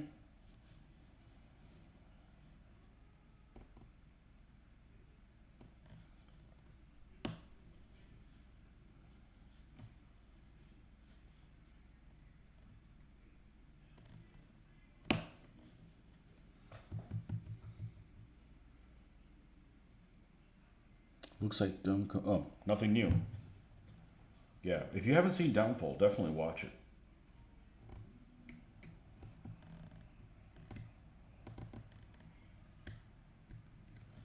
Just reminded me of a movie that everybody was raving about, and I just absolutely hated, was Death of Stalin. It was just done in the wrong, kind of like Kelly's Heroes, except without the, annoying hippie music. It was the annoying English accents.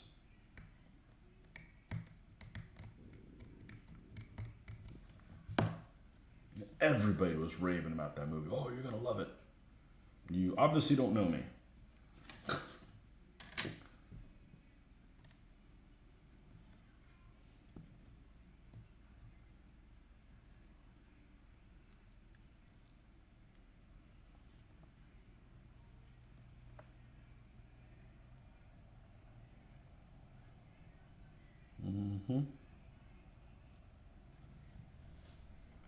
This thing doesn't fit together worth a damn compared to Plastic Soldier Company stuff.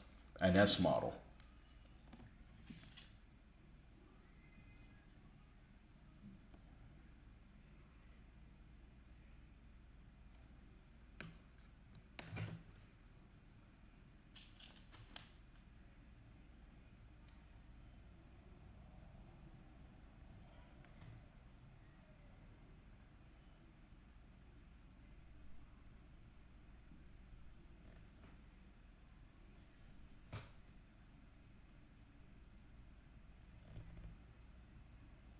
Oliver Cromwell's expert on the English Civil War.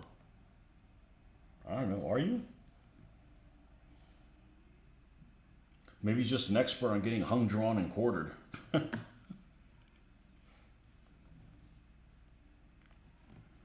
I'm actually going to let that set a little bit and make sure that it is vertical before we start putting those things on there. Where do we go after that? Kind of disappointed that the hatch is closed on that. Oh, the litany of little things that go on the...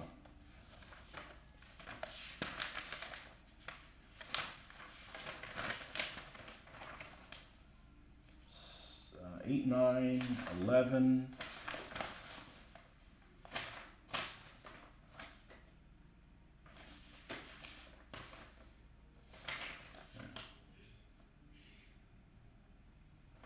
Yeah, a lot of the same builds and stuff. Definitely not a beginner's model. Definitely not a beginner's model. All right, this thing's solidified enough. Probably. All right, we're gonna put. This stuff smells really pleasant.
Let's twist this barrel.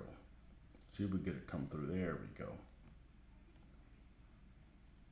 Excellent. All right. Now, you'll put this where it goes. Now we will put the MG34 there.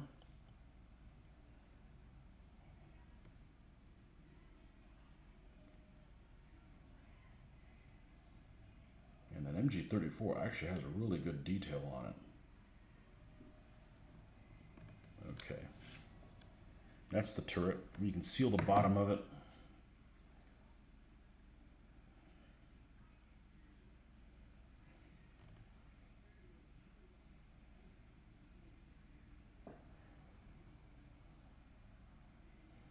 done with a plastic soldier one. But I don't want to use it for this particular armored car if this model works just fine for it.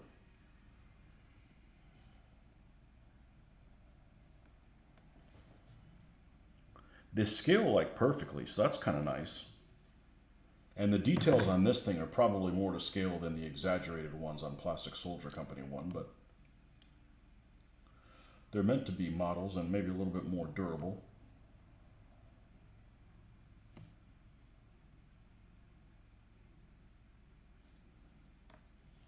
Okay. Here's a little turret. Got the color spread, so let's give this a whirl, see if I can get the painting mojo back. Have a drink of caffeine. Speaking of caffeine, go grab myself a Coke Zero. I'll be right back.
Okay.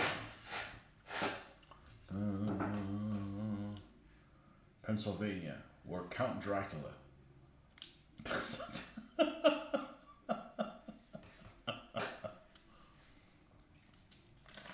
Pennsylvania. That's William Penn's forest, right? Pennsylvania's forest.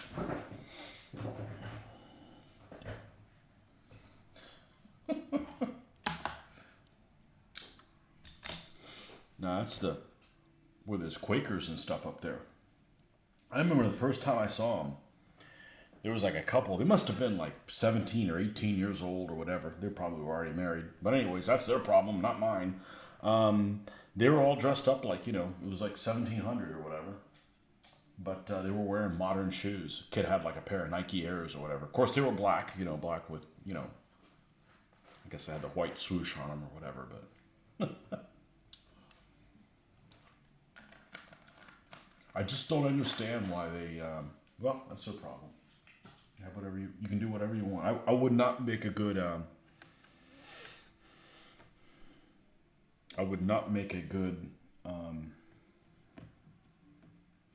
whatever those guys, Amish.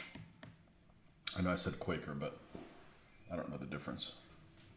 All folks that got kicked out of Europe because there weren't any fun at parties. That's what I call them.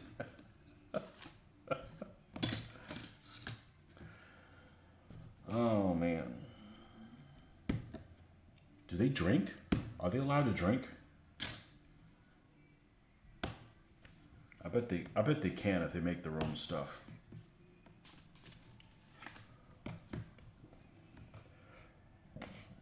Alcohol is not a big part of my life, but I don't like somebody telling me I can't have a drink. I got a problem with that. Makes me want to have a drink.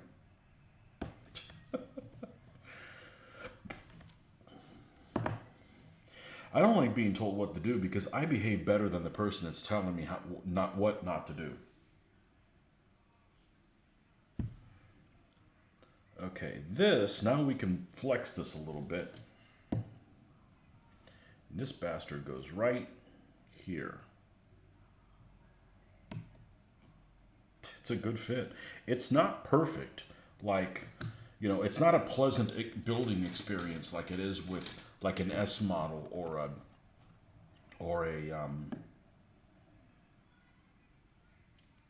a plastic soldier company, but it works.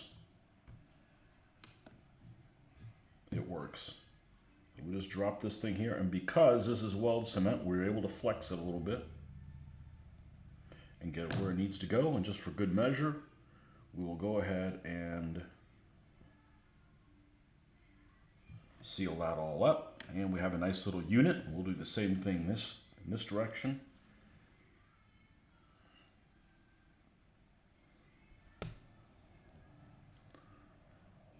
That's an Amish. Just kidding. I'm a scholar of Civil War, fighting in Pennsylvania's attack on the side of Union. I'm sure there was people that were on different sides for.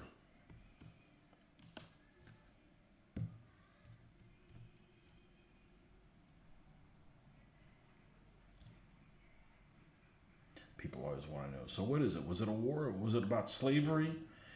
Yeah. It kind of was and it kind of wasn't. The ending, was a power struggle, but ultimately, yeah, slavery was a part of it because it's what evened things out. So, not sure if they could drink. Pennsylvania was on the Union side and Gettysburg was fought in south central Pennsylvania. You're a scholar of the Civil War. Oh, I was thinking Nordic said that.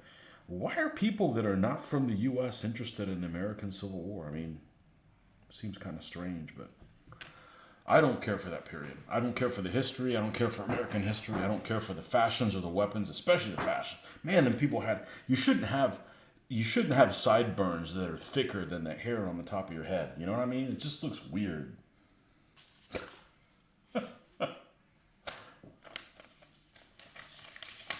Okay, that is kaput.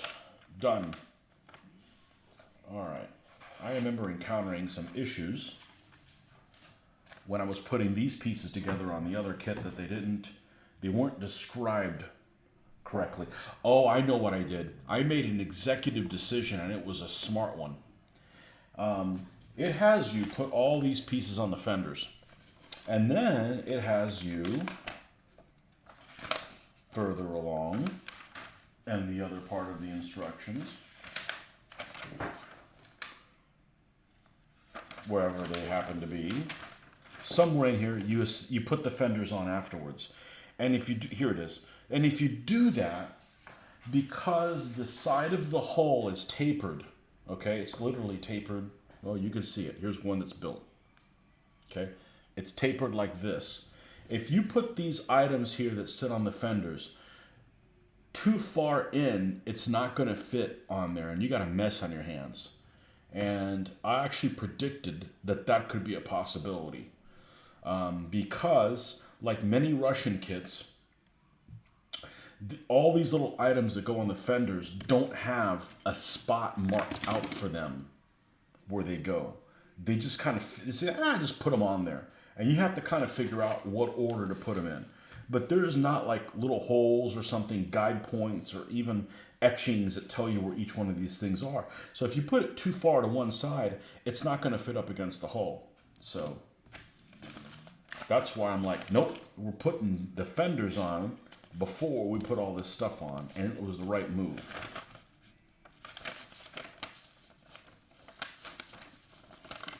So that's what we're doing next, is putting the fenders on.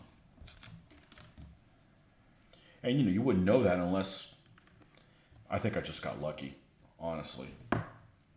But when you start getting a model that has some issues, that looks like, man, this could go sideways in a hurry, you start taking some precautions so you don't get put back into a corner.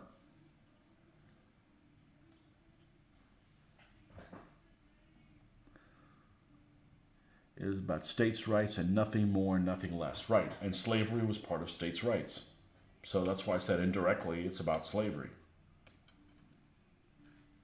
The whole 3/5 thing.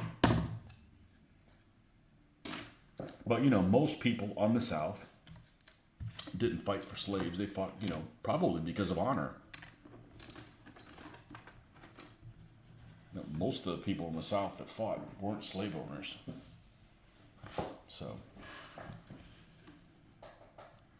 it's like if somebody from it's like okay, here's an example. If you take your health Führer from your delectable health Führer from Pennsylvania, comes down to Florida and tells us how to do shit, where we got to wear masks, we're gonna fight.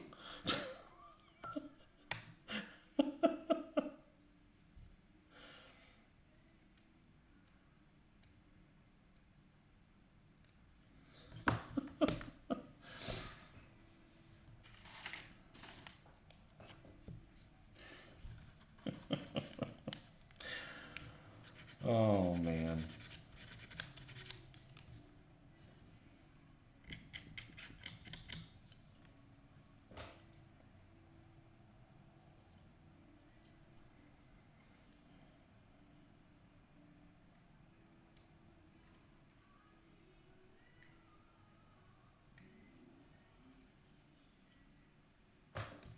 A lot fought to protect their homes from being invaded. Yeah, I don't blame them. I would have too.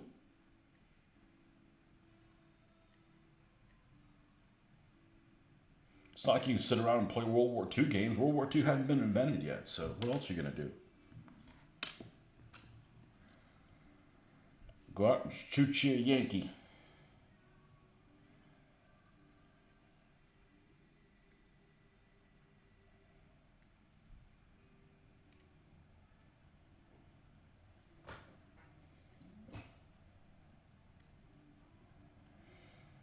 I've grown up in the South my whole life, and I've seen rebel flags everywhere. And I don't think any. It doesn't bother me any, because I know what it's about. It's not like those people want to go back and I want to have slaves again.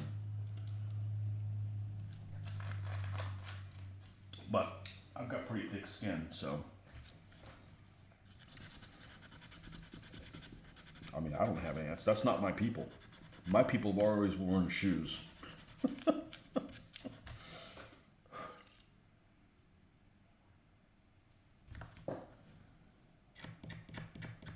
But I can see where people would be sensitive about it.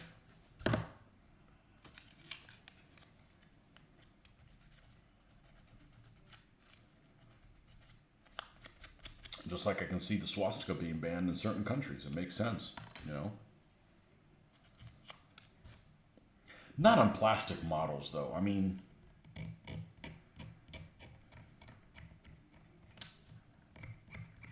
but I had one model kit I remember. It was a 1/48 scale, believe it or not, model of a Dornier. I don't know which one it was. I want to say it was a Dornier 17E. I want to say it was an E. The one that was used in the Spanish Civil War that's very sleek looking. The one that they called the flying pencil. Actually, I still have the markings for it. I came across them. It was 1/48 scale. I gotta show you that. I just saw them. I don't throw decals away. That just seems wrong. Let's see where she is. I don't remember who made it. Here it is. I can show this on the... Okay. This is the decal set. Probably had this around 1991.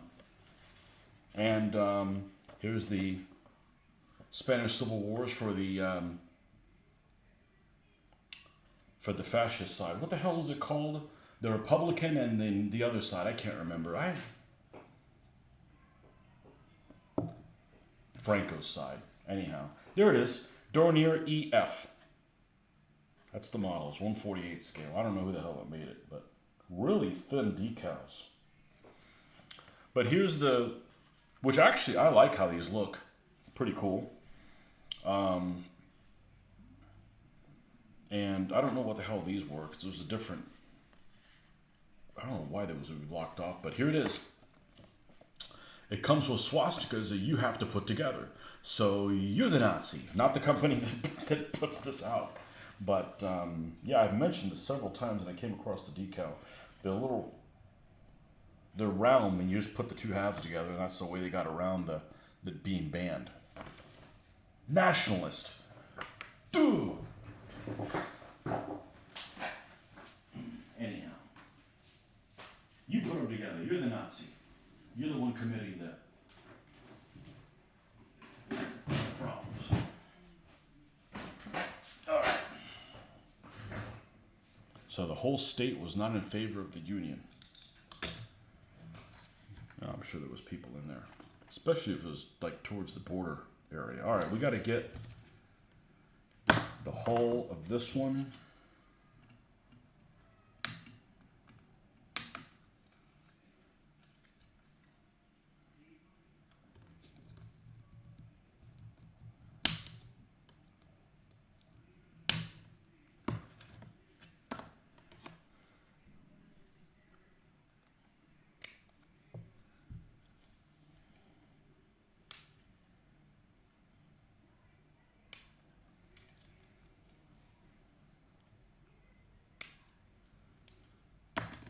Okay.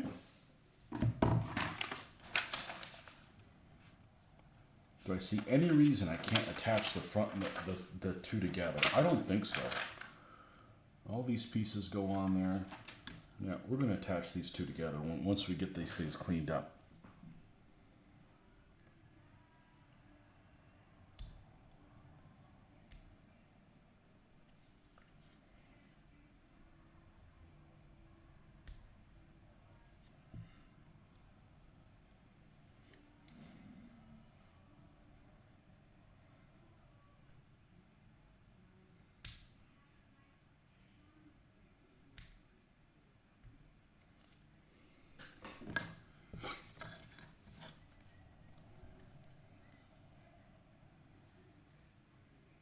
Thought it was strange it was a 48 scale model. I bet I could find out who made it. I want to say it was an oddball company that made it. It was strange it was 1/48 because I am not a fan of 1/48 scale for airplanes. I had all the 72nds growing up. 48th is just kind of a scale that doesn't need to exist. For me, because I didn't grow up with it. First model I ever built on my own was a snap together kit of a Flying Tigers P40 and 1/72. You got the base coat of flesh down on the 30 primed AWI Continentals. Yes, I'm painting 30 at a time. Oh boy. You know, it's the way to do it if you can stay motivated. You know, you definitely want to do them all at once if you can stay motivated. I just don't stay motivated. I can't do that many. I can't do that many figures at once. By the way, airbrush update. I sprayed the SU 100s and put it away and didn't have a jam on the airbrush. So I'm getting better at it.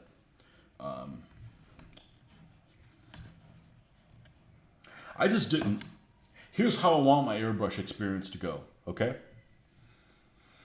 I start off, no problems. I airbrush, and then if I have to clean it or I have to stop, it's after I'm done my airbrushing thing. Not like in the middle of a color.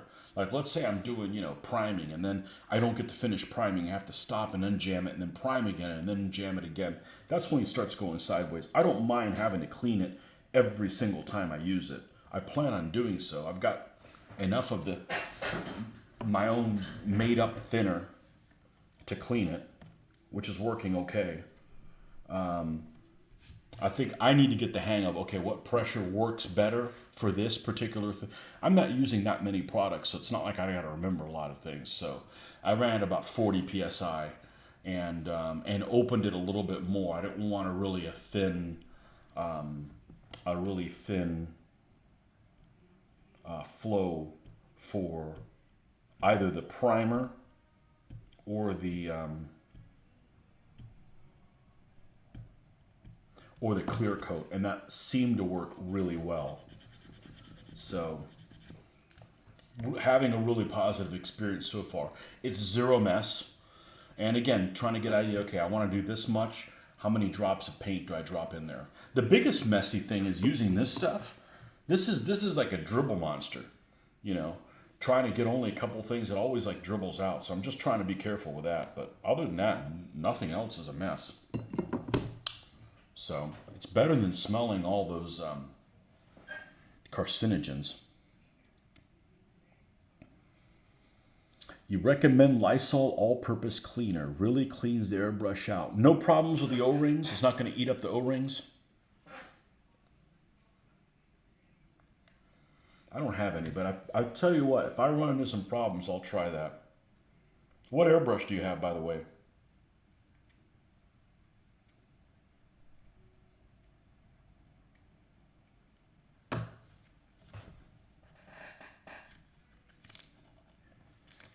Yeah, send me a picture of them. Send me a picture of them on, you know how to get them to me. I won't check them out now, but I'll check them out when I'm done. Ooh, nice. That took all that down. Nice. I wasn't expecting that. I got an assortment of different sandpaper things at the store, and it's becoming really handy to have all these. Oh, yeah. Gone completely. This one's a little bit difficult because they decided to put it right where there's a damn hatch. So same thing happened on the other model, and of course the same thing on that side. Just do the same thing here.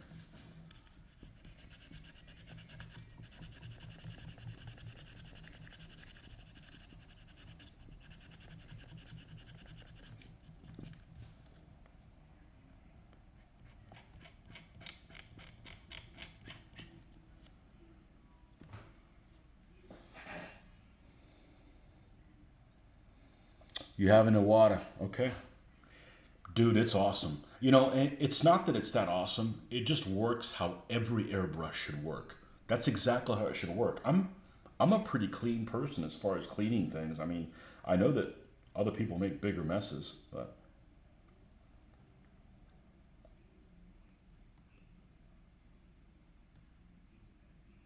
the airbrush shouldn't be any more difficult to clean than my pistol. That's how it should be. Shouldn't be more difficult than that.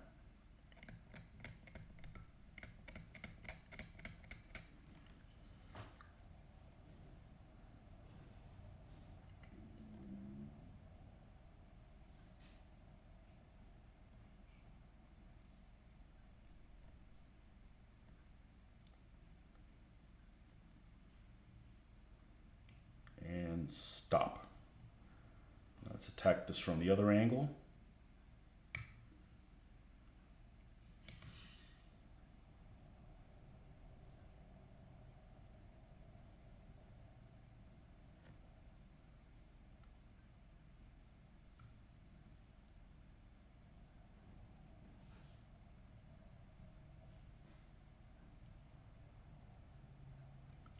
So, you know, even if we have a slow night like tonight, where we're not getting a lot done, you know, painting wise and stuff, most days I'm knocking a lot of stuff out. Those SUs painted up really quick. Saw a unity with the colors of the South.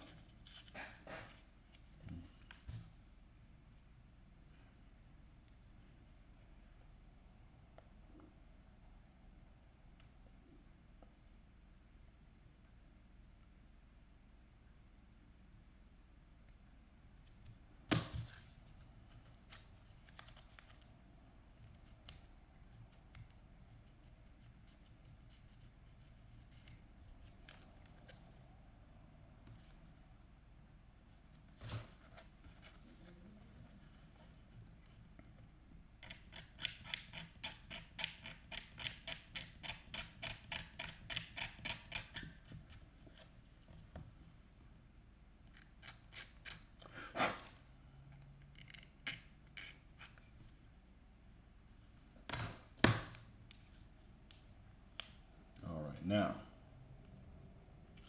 this one.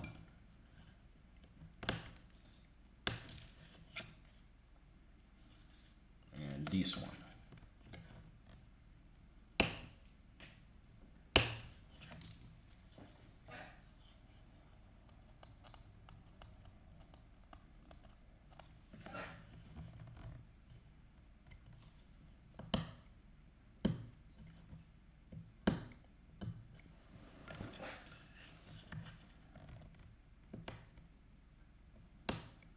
I saw that, speaking of Civil War, I saw that Little Wars put out a video on the Battle of, is it Riachuelo? It's during the same time period as the American Civil War. I don't know jack shit about South American wars.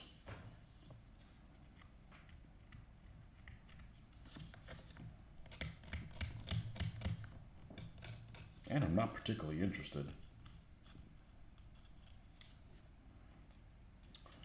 I do like naval combat, but I don't like naval combat with ships of both sides look exactly the same or extremely similar. Just doesn't appeal to me. Yeah, the fit on this is actually pretty darn good. All right, let's identify where the rubber bands are, because we're going to need their assistance. The rubber bands that I commandeered from my daughter.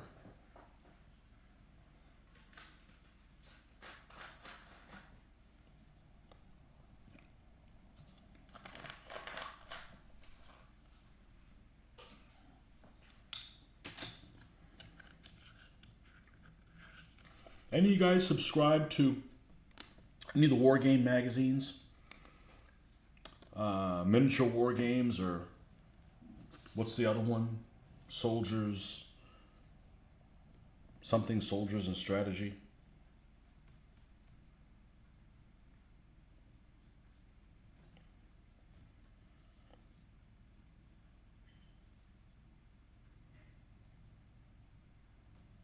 War Games, Soldiers and Strategy. I wonder what that's about. Well, it says it right in the title here, dumbass.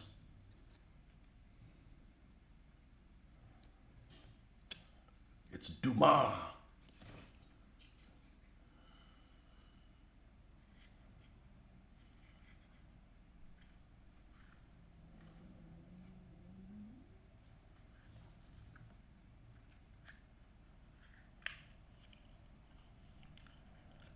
Never found much use to them. Well, I don't think they're cost effective. They're definitely inspirational, or they can be. This is not going to need much prodding.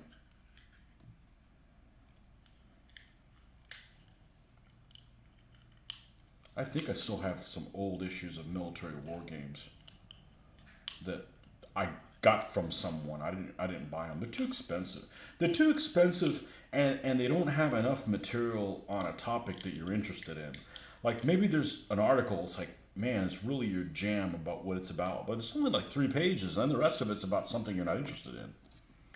You know. I don't think I got rid of them. I don't know. I had like a dozen of them or something like that. But I find some of their stuff really inspirational. Or it can be. Okay, I'll be right back in a second, folks.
Okay.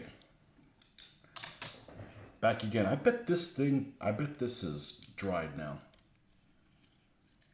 I bet you money it is. Good, because I want to test fit that turret on here.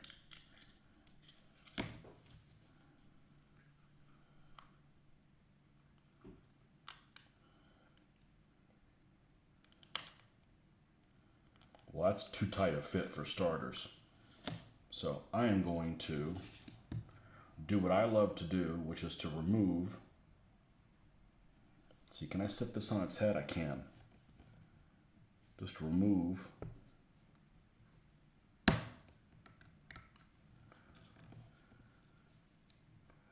this is a big one.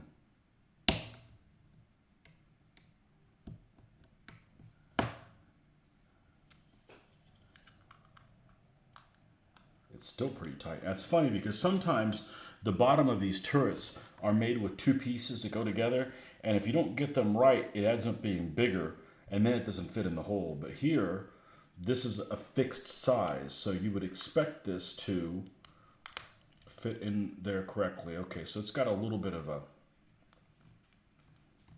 Yeah, it fits on there pretty well. I mean, this thing has some nice details to it. I just wish the hatch was open.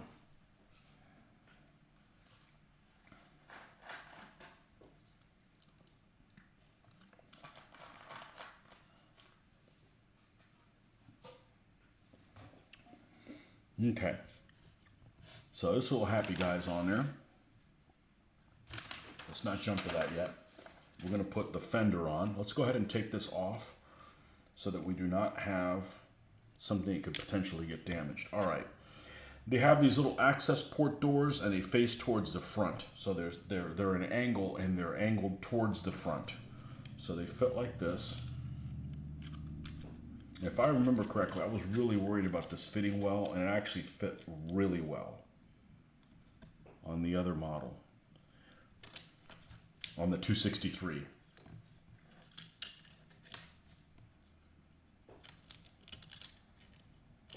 All right, so let's go ahead and get...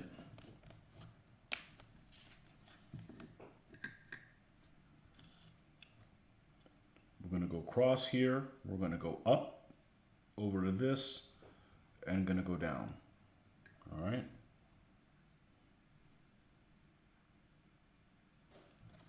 And we will likewise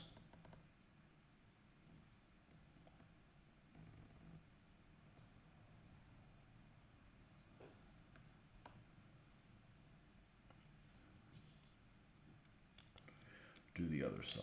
It's very, there is a little bit of a ridge there, but it's so small.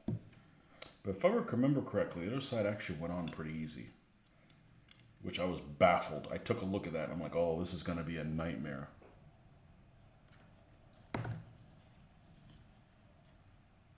So this stuff is made, it's called Microwell. It's made by Microscale Industries in California, land of fruits and nuts. And it actually smells quite pleasant. And I'm not just kidding, it really does. It smells like it's made out of orange peel and supposedly non-toxic, environmentally safe. But you can't drink it though. It's got to be pretty nasty stuff if it can melt plastic. That's what you're doing. You're softening it to the point where you could attach something else to it, but it smells very pleasant. We're not going to taste it. I'm not that dedicated to the cause.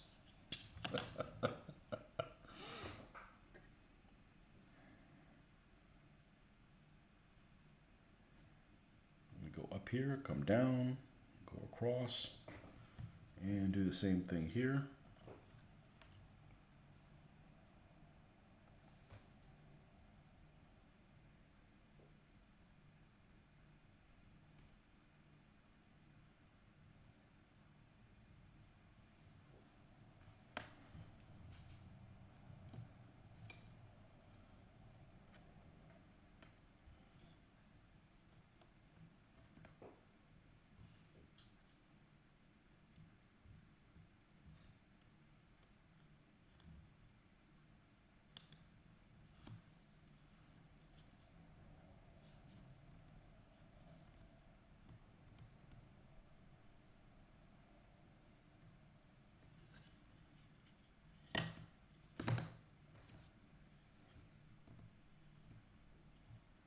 But I've never been interested in American history, you know. My people weren't over here yet. We were still Europeans, as far as I can tell.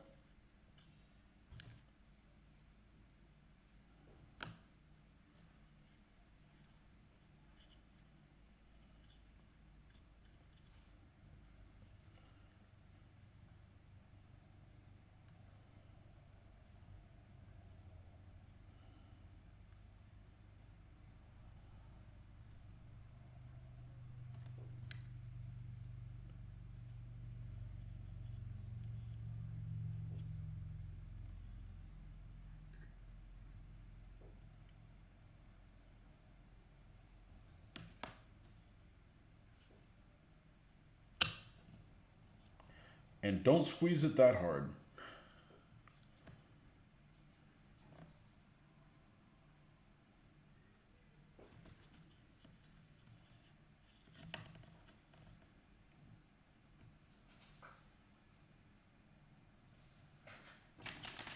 At what point does it have you glue the tires on it? Probably towards the end. That makes sense. If we put any pressure on it, we're not overpowering any of that stuff.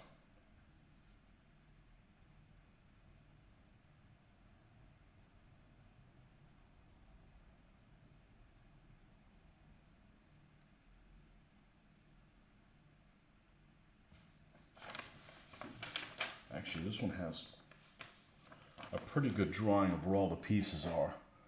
All those little pieces that go on there.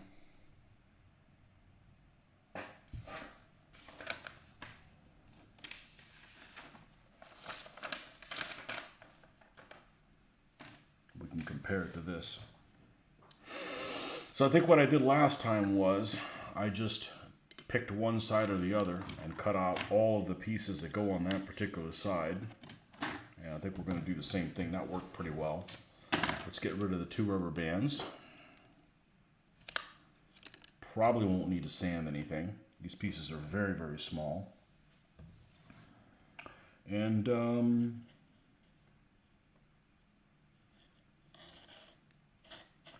this is this side. So let's cut these pieces out. We need a 5A.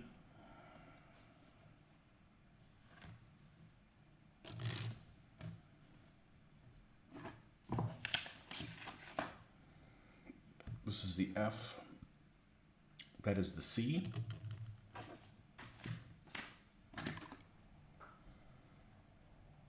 A.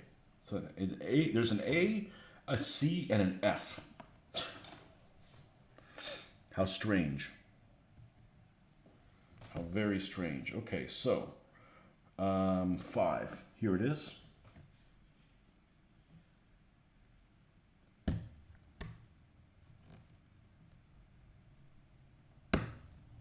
Okay, there's 5. And then we will follow with a 7A, which is this piece right here. Which looks like it's a horn. 4A, which is this one here. Okay. Then we lead into a 2A and a 3A. This is why it's important that we put the fenders on, so we don't put these that go side by side too deep and then the hole doesn't fit on there, and then we got a mess on our hands. Okay. All right, and then the rest of them are going to be the second part. The second part, in other words, these are the ones that go from here to here. The other ones will go from here to here. So let's just work on the ones that we did so we don't get overwhelmed. Let's clean up 5A and make sure it is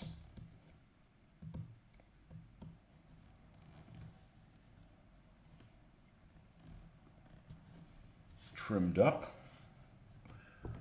Okay, this thing just needs to be totally flat, which is a problem trying to grab this. So we'll do the best we can. Let's get in close.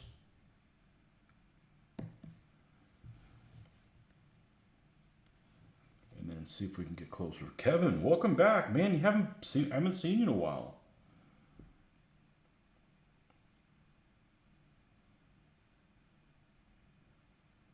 How you been?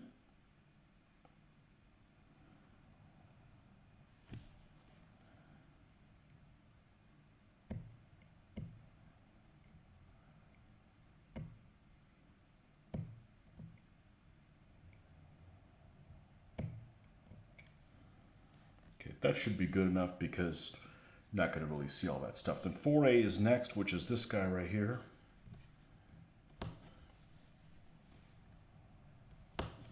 Okay, followed by 2A on the inside.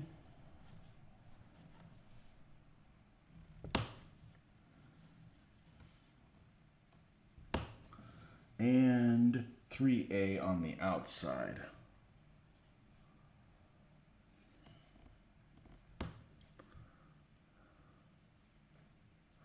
Oh, the Rick's here. The Rickster's here. How'd you like that large Frosty? What kind of bullshit was that? It was smaller than this. It was tiny. Large. 12 ounces isn't large. That's a can of Coke.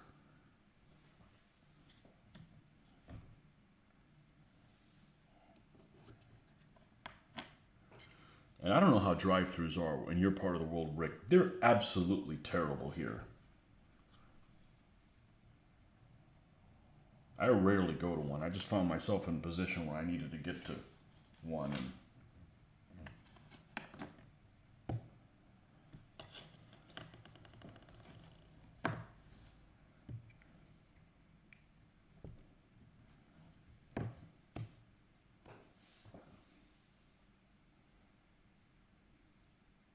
you always miss me by 40 minutes. Yeah, it's the time.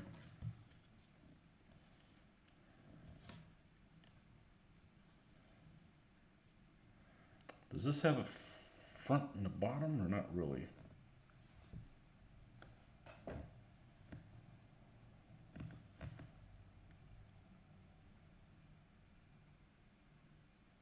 That goes there.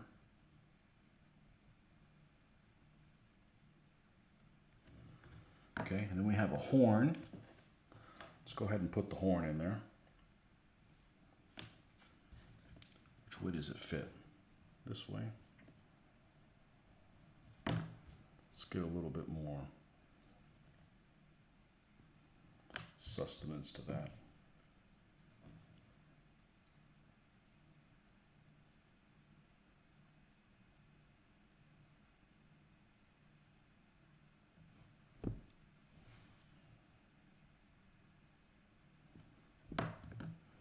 Okay, 4A is next.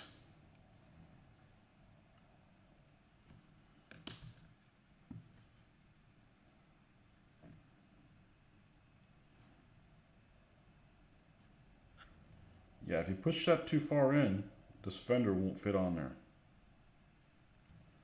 And here we got to put two of them.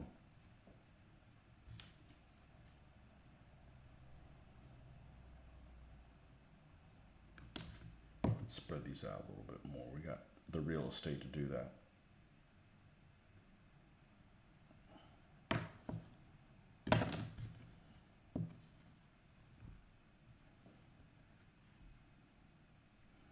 Oh, they're one in front of the other.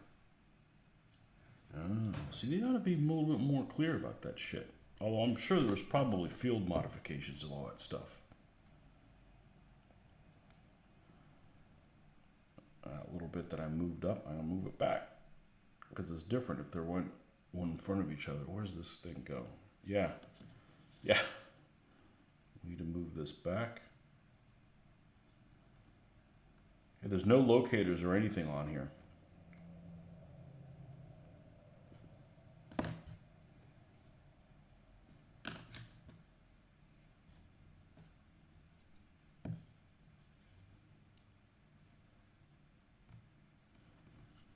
Still. What did I do with the other one? I'm sure it's got the same pieces on there. Oh, it didn't have a horn. It didn't have a horn. It had one of those things on there.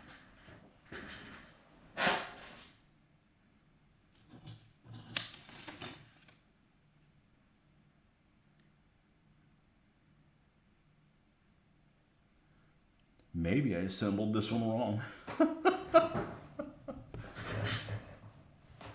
Maybe I assembled this one wrong. No, it's got a horn on there too.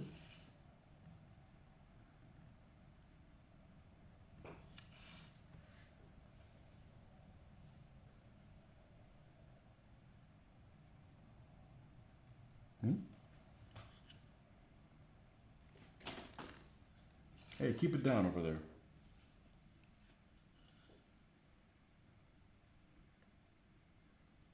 Let's, I know what we're going to do here.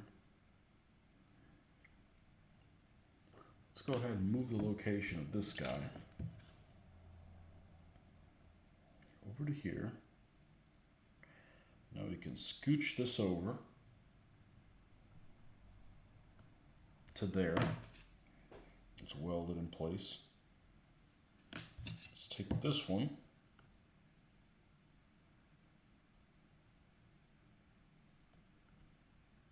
Move it over. Welded in place.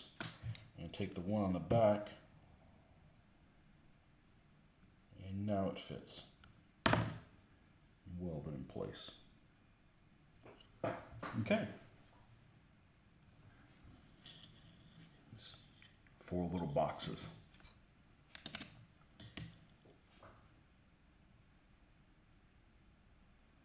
Yeah, because we're doing this one. This is the front. Just the little doors open that way. Yep. Okay, 19F. 19F.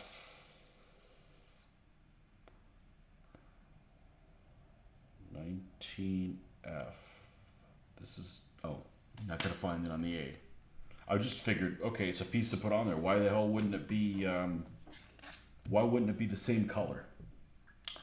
Nope, it's a different color. 19F is this one right here.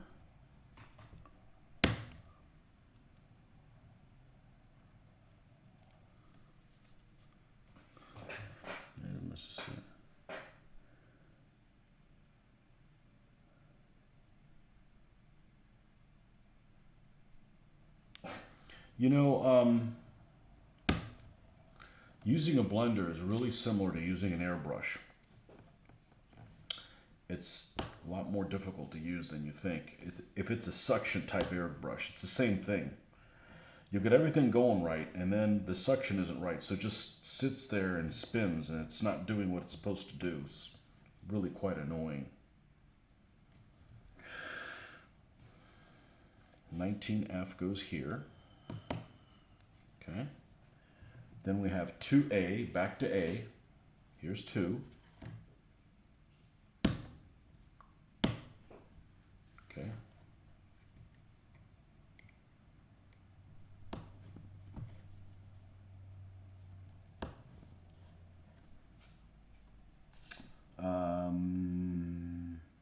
A shovel, which is 13F, which is extremely brittle.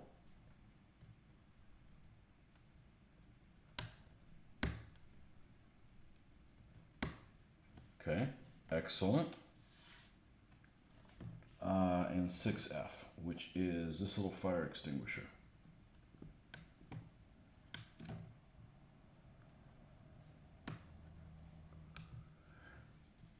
Notice I haven't seen any fire extinguishers on the outside of Soviet vehicles. They just don't give a shit if they burn. 7A is... There's 7. Oh, both horns are on the same side. Interesting. Here it is. Okay. Okay, that's just the stuff that goes across the top. So let's go ahead and put that stuff down before we go any further. This goes like this. Trim that little piece on. That's good to go. The fire extinguisher, like so. Okay.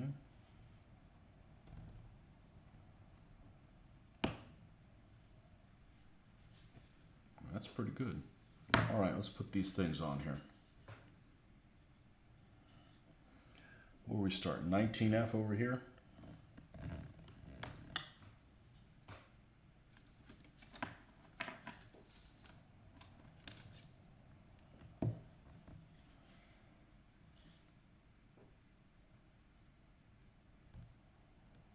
Okay.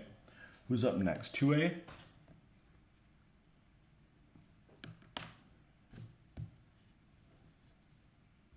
No, let's flip the right way.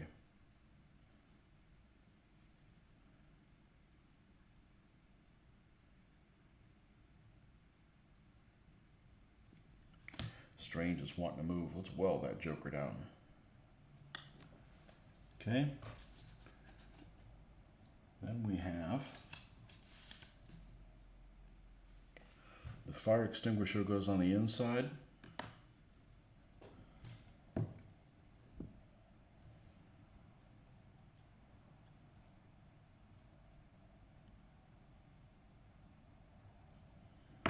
And the shovel goes beside it. And the horn goes over there. Okay, shovel goes like this.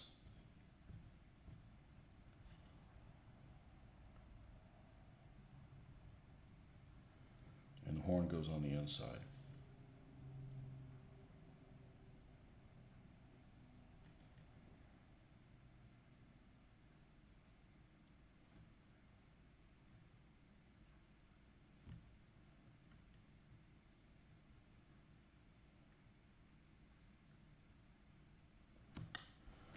Okay, now we got some stuff on the end, which is 3F, 11F, and 8A.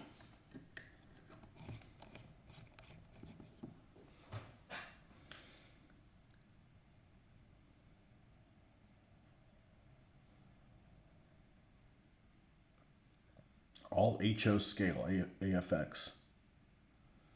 I remember I had a slot car set as a kid and it never worked right. Sure it was Tyco. I had a Batman car. And a black van that had villain on the side of it. Like, it was vague. Whatever villain you wanted it to be. Of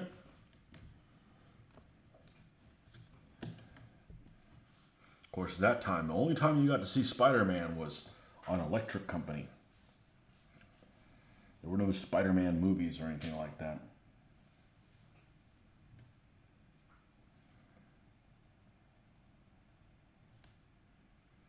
Okay, here is 8. Perfect. And the other ones are all Fs. You all get Fs. 11F and 3F. Okay, here's 3F.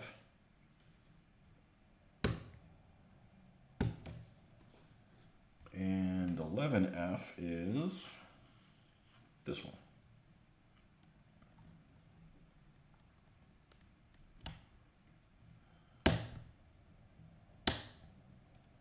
Very, very, very brittle plastic. Probably about as brittle as the Pegasus. Pegasus is very brittle.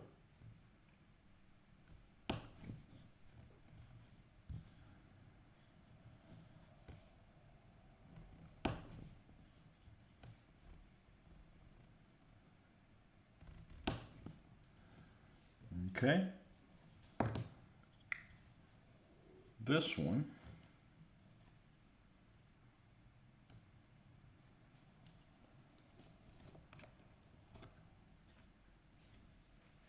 you remember Saturday morning cartoons?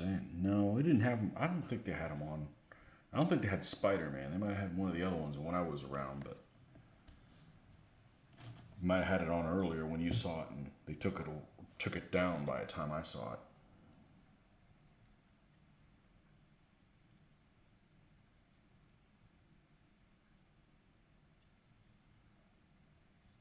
Okay, that goes like that. And this little placard fits in between those two little legs. Gotta be careful I don't move this and bump that.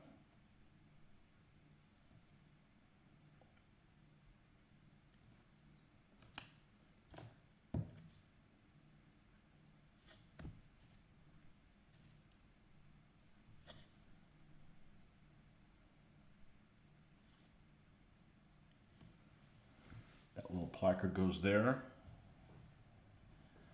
And underneath this, for whatever reason, they decided to add a little addendum.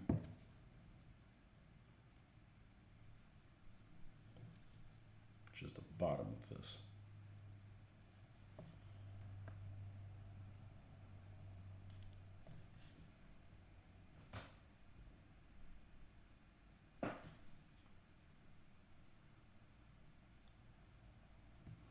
Weld that into place.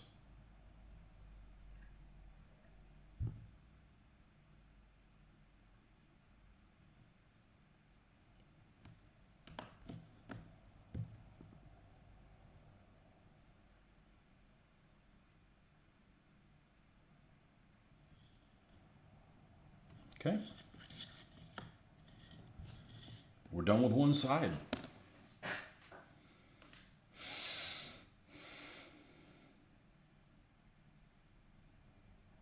Last cards, we have discovered blue plastic gets brittle over time. Interesting.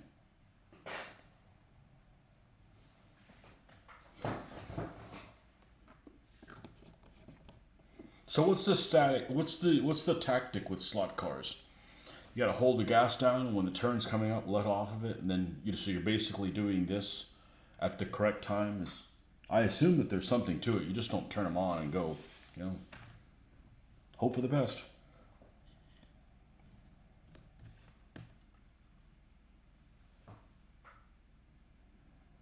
Okay, now we're going to do the same thing. We're just going to go to the other side, and we're going to work our way backwards.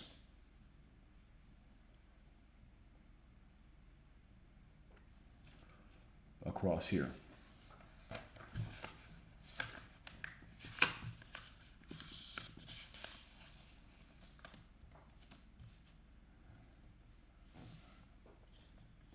Let's do front to back. Let's do front to back just like we did this one. Tony, the British are marching in your position. I posted my 5.5 British line regiments. Okay.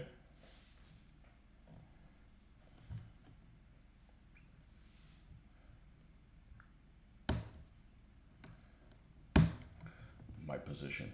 I remember the first time the first and only time I watched Patriot, or The Patriot. What a bunch of horse shit. You see some movie that's all one-sided like that. I'm always rooting for the side they don't want me to root against, just to be difficult. I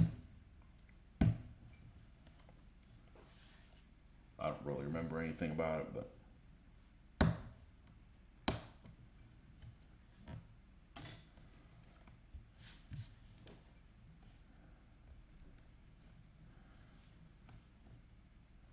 other than it was a very one-sided affair.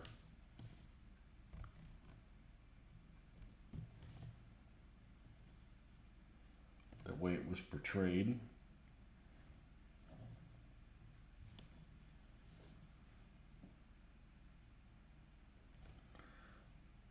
Here it is the 3:24 in the morning. Man, you need to get some sleep. Our meeting. Of course, that's about the time you guys have dinner. Maintenance of cars is probably the most important stratagem. Okay.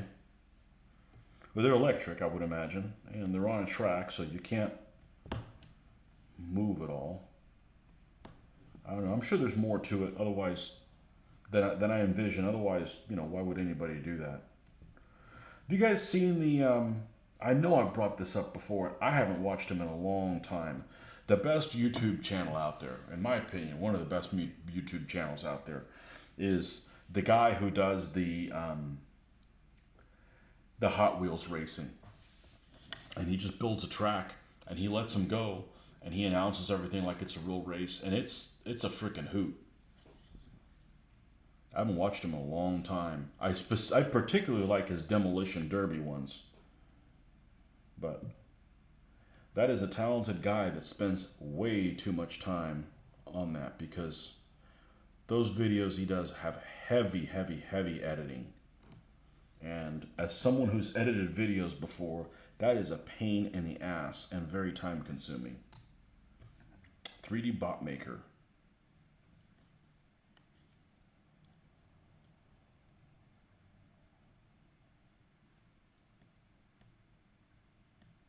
I'm watching one of his videos in probably 6 months. Race cars that are 60 years old, they run much better now. The guys who portrayed the soldiers in battle on the Patriot were piss poor at reenacting. They looked away when they fired their muskets, and you never do that. Okay. Well, not if you want to hit something. Maybe they were scared.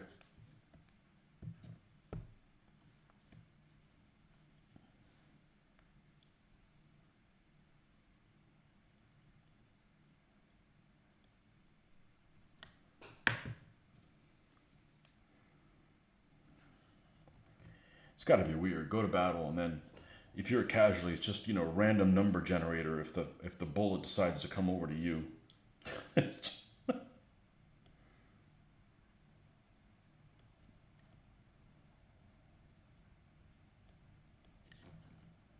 Okay, that's all done. Now we have, what the hell is that piece? It doesn't even have a label on it. Oh, there's another 2A?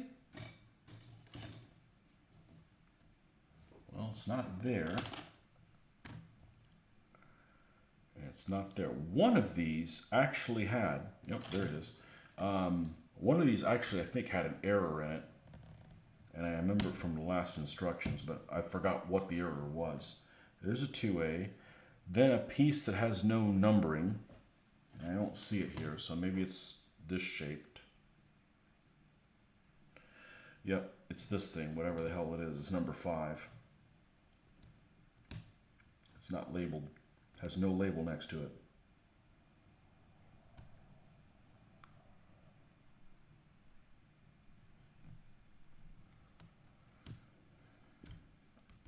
Okay, Alberto. He's gonna wake up super, super late.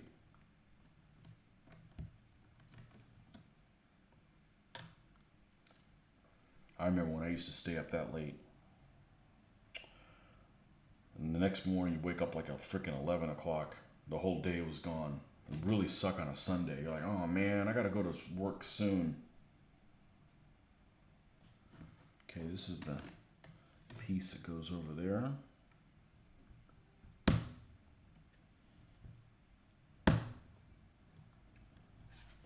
Okay.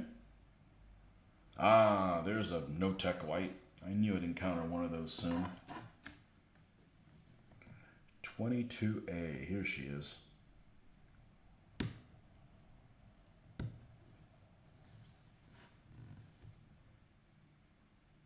Okay, that's everything that goes across the top. All right, so let's clean these pieces off.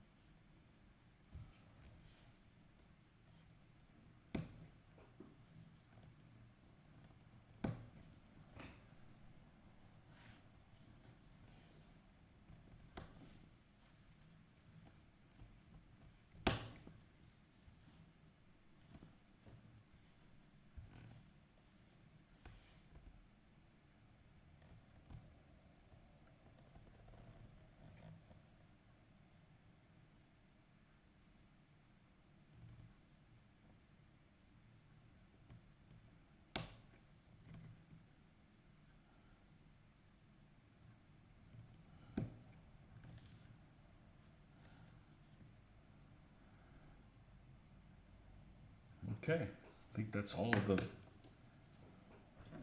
culprits there. Rainy days and Mondays always get me down. On a rainy day, I always want ice cream. That kit looks really fussy to build. Way too many parts. It's too many parts and none of them are marked where they go. So,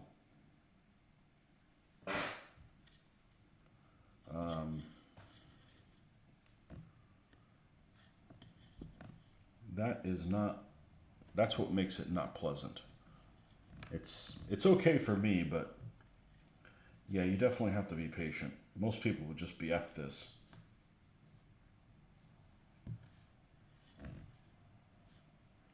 Still a hell of a lot less of a pain to do than, where did I put that on this side?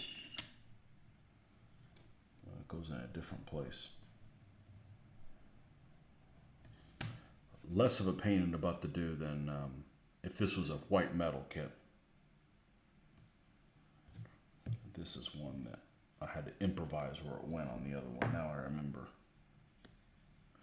There's some similarities to it. They're not exactly the same, but they're similar enough that. Let's put this here. I'm going to move this back some.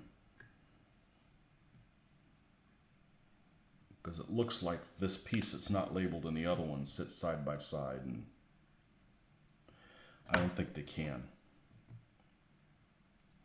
So we're going to take this and move it up a little bit.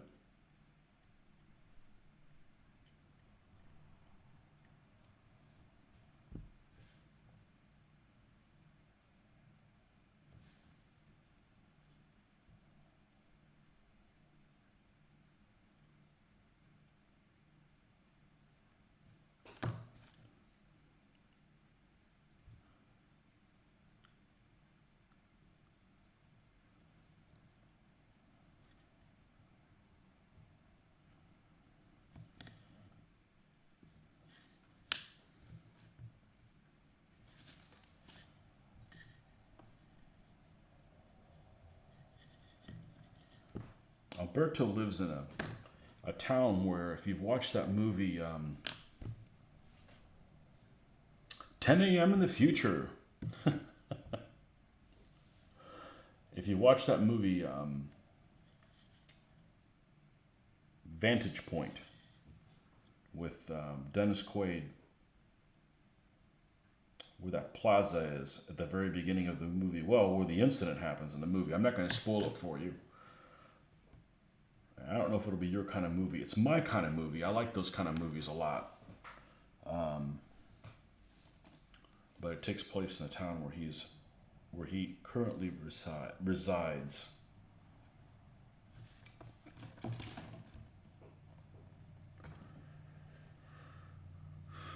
Yeah, disability don't work. Monday just another day to me, and I live in a desert, so love the rain. We're getting snowed on north, something fierce. Yeah, none of that weather here. Nothing but swamp ass.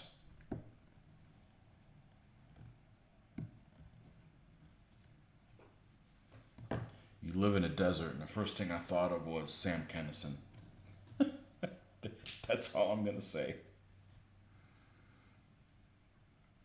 Yeah, there's a jack here and no location for it.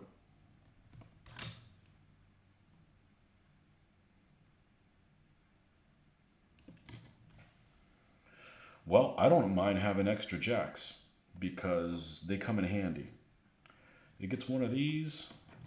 He gets this piece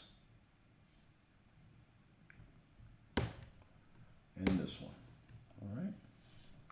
And then the other one is that tiny little piece that goes on the bottom. For some unknown reason, they decided to add that. And it'll be the other one.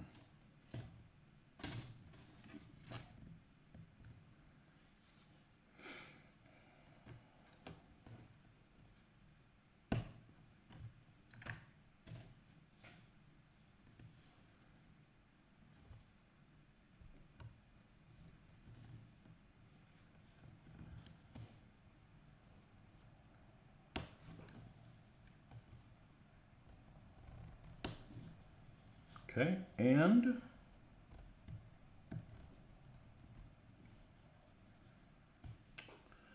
this is going to fit here. I actually don't mind Mondays. It's Fridays I don't like. I'm tired. When Friday rolls around, I am really tired of the whole week, all the nonsense that's happened all week long. Monday, at least have a couple days off before.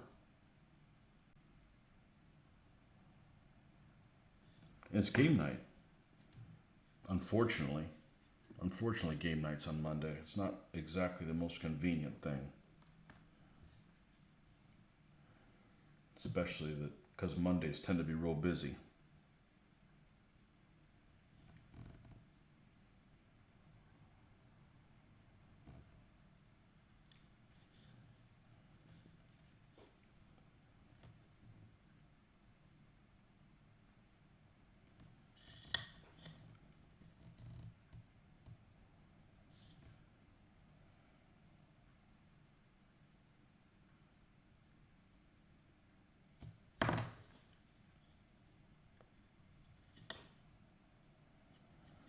And this thing has this on the bottom,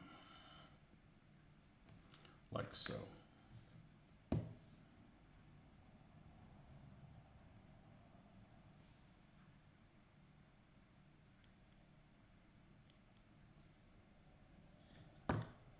Okay, and that side's completely done. Let's close this up before we have a disaster and see where we go next.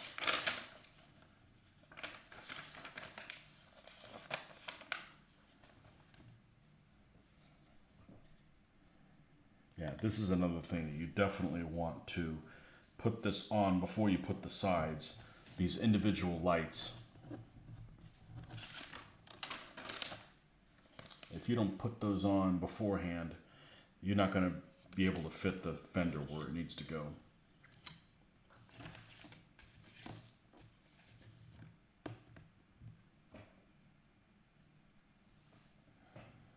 Okay, so we got 17F and 7F and 17F.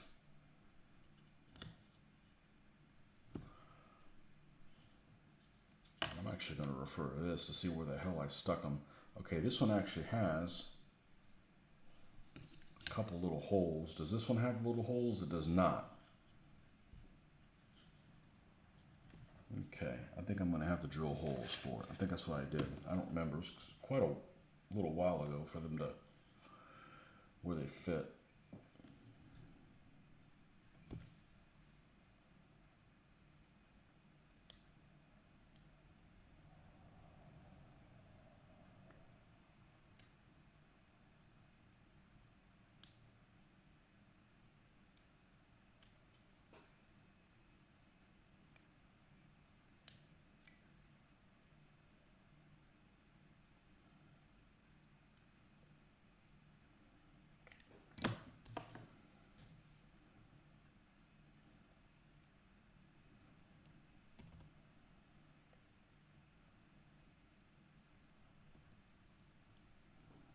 Okay, now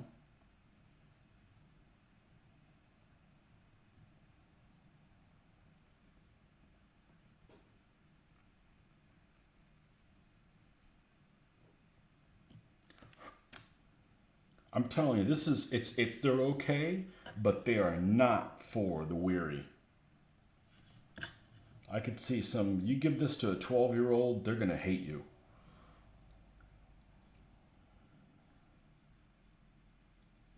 They're really gonna hate you.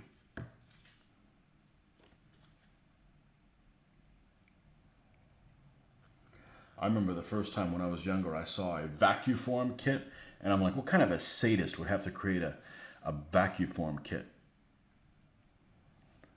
Install LEDs? Oh no. I do want to make some cool explosions for, I've watched a couple videos. There's some wizards out there making some really cool LED explosion type things.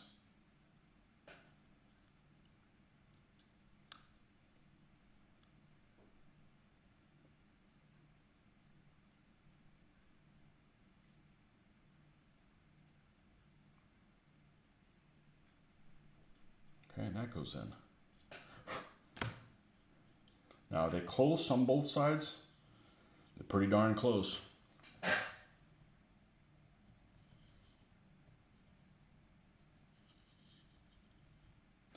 And it gives you a place for these things to kind of fit on. It helps that I built this bastard before, and I'm like, okay, I remember that was a pain, that wasn't. Okay, this is 17 is this side, which is the front of the vehicle. Let's see, so let's cut that one there, cut that one there, and then we will flip them upside down.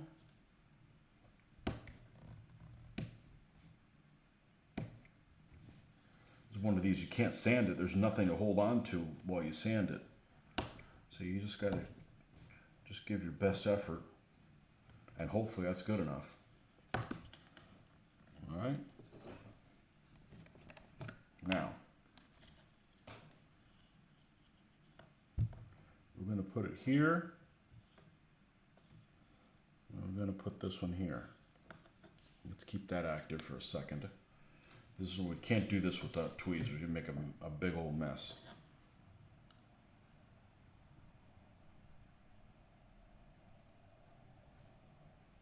Okay, so so this is going to fit like this. This is extremely fiddly. I can handle it, but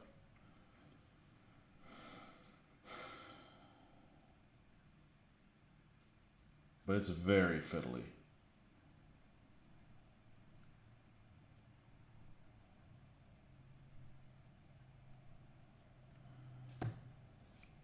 I'm going to put some glue here, soften this up, and then weld this thing down here.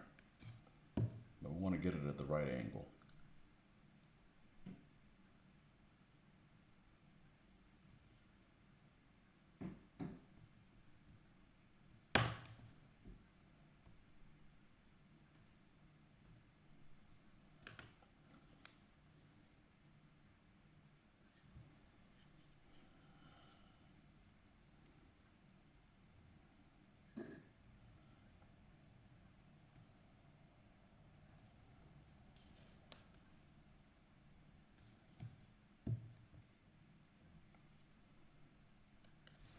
Oh no. Yeah.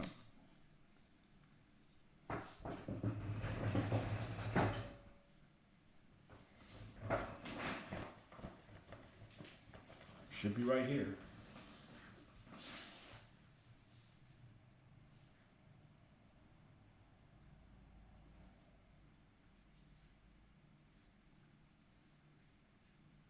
It is so light, it could have gone anywhere.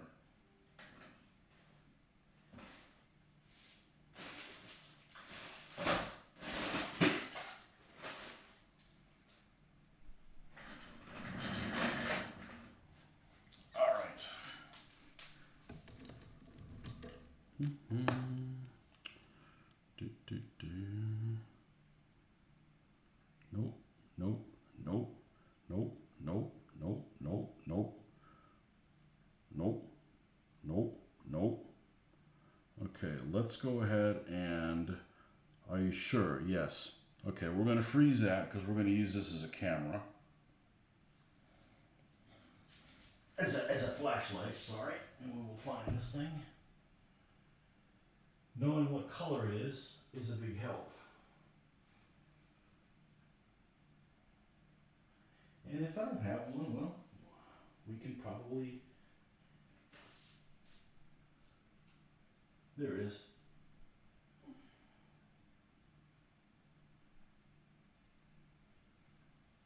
Okay. Now, let's see if we can get this thing rolling again. Should be able to connect it like this. I'd like to get this armored car done tonight. That'd be pretty cool.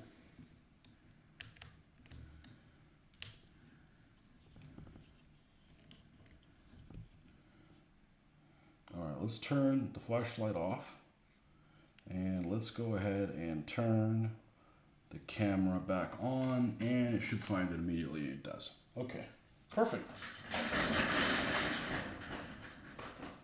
The models when I was a kid were funny cars and 48 scale World War II planes. Had planes hanging from the ceiling. Me too, but they were 72nd scale. Yeah. Now, it helps I don't have carpet. Carpet is just a nightmare. All right, where the hell was I? We were putting some there and some here. All right.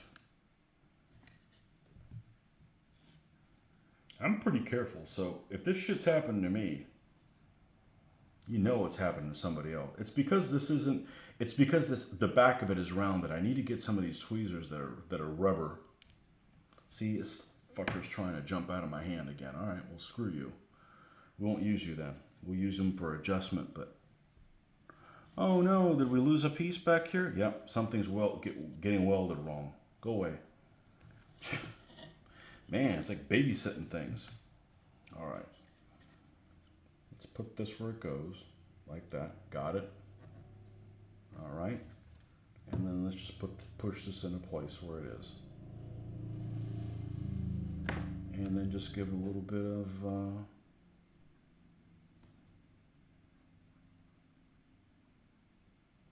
Perfect. All right. All right, back here where the problem was. It's like the license plate thing. Yeah, you don't want the cops pulling you over because they're Nazis and these guys. Nazi cops. Okay. All right, we got that done.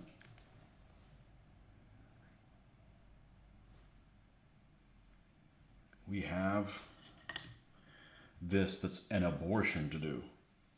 Actually, let's do the back headlights. Think about it, let's do the back headlights. It's the same type of deal. Yeah, so when I was a kid, I didn't have this stuff. I didn't have drill bits and stuff like that. That really can save you a whole lot of hassle.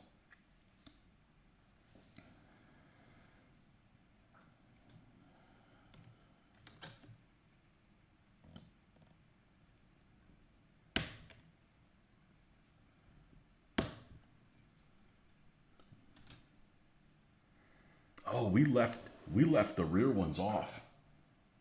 We left the rear ones off here because you couldn't get them into where they went. I may have to do the same thing here. Yeah, we'll just leave them off. F it. Let's be consistent. All right. That's the easiest way to build it. Don't build that part. All right. These precarious handles. I never knew what these things were, but apparently they're handles. Let's carefully cut here and flip this over and cut here.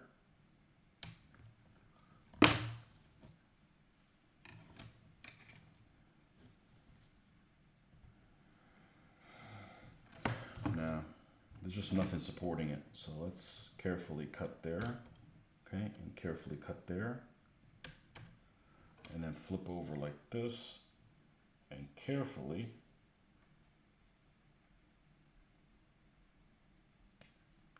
cut here. I won't paint in midair, but I'll cut in midair. This is too precarious.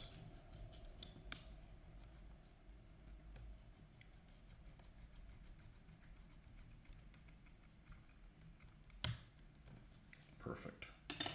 All right, let's take both of these. Let's trim all these pieces off. Cops are getting a bad rap these days. Not if they're Nazis. No, Nazi cops in Nazi Germany. Who's going to pull over a German armored car? A Nazi cop. Think about it. I don't hate cops. I just, I don't like it when they're activists and shit like that. You're parked somewhere and they're like, something wrong? No, I'm just taking my lunch here. Leave me alone, asshole.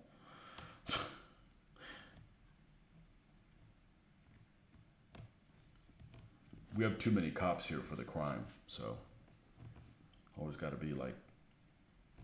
I live in a medium-sized town, about 140,000 people, and I work in a chicken shit little town. And the chicken shit little town always has Cops everywhere. Yeah, because they're not needed there and they got to justify them, so. Trying to remember if we had X-Acto knives. So you're young. Use dinosaur. You're not that much older than I am. You're 10 years older than I am.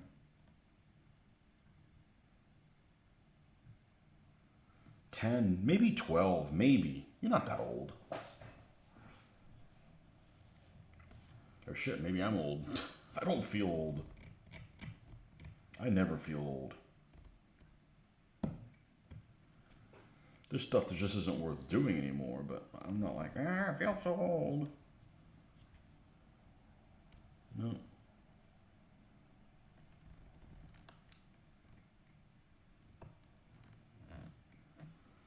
Although I did look at a poll on one of the car groups I'm a member of, and Generation X got lumped in with 61. You're 10 years older than I am.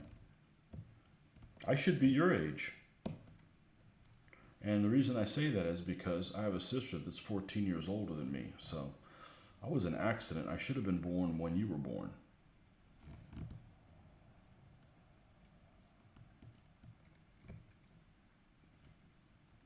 Yeah, 61 isn't old. Come on.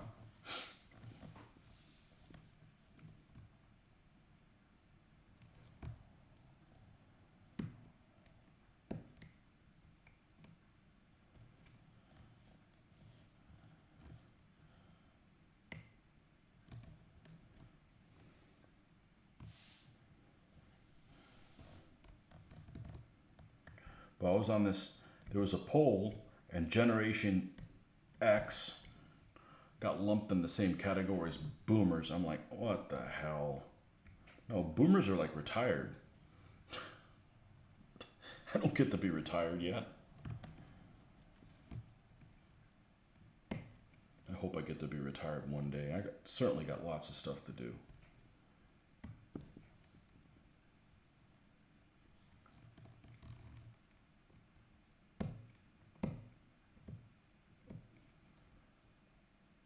I don't want the shakes.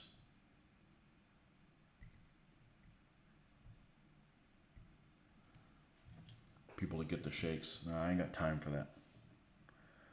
20th anniversary of Operation Barbarossa. Ah, you're June 22nd, huh?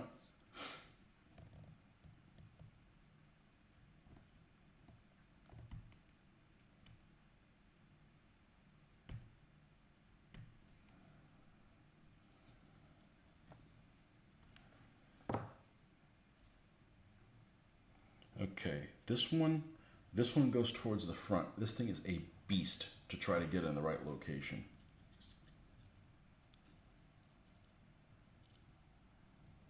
It took me forever to get it in the right place. Because it sits weird. It's actually this one.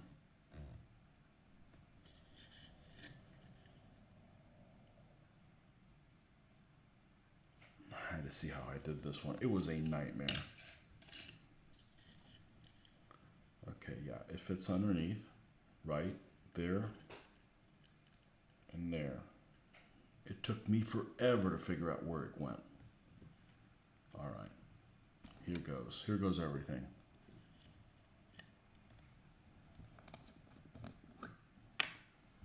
You're old enough to be your dad. I'm old enough to be your dad too in Kentucky.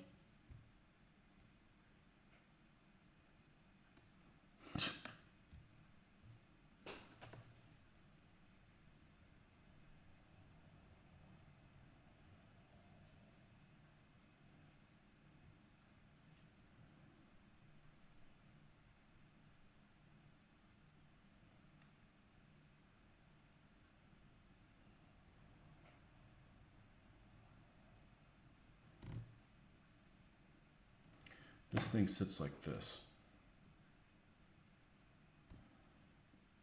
Nowhere in these instructions say that this attaches below this ridge line.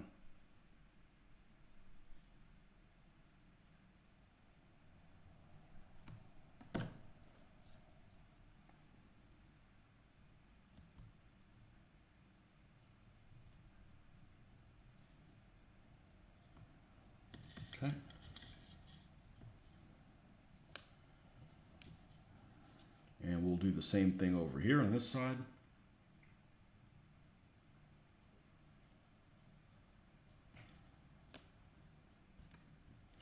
Just put some glue. It's somewhere in that area. You don't want to do too much of a gluing, because then it does distort the plastic to some degree.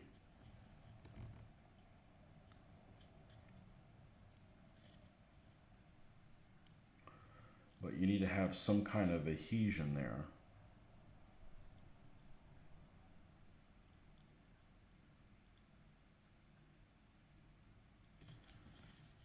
I think I need to take some of this off.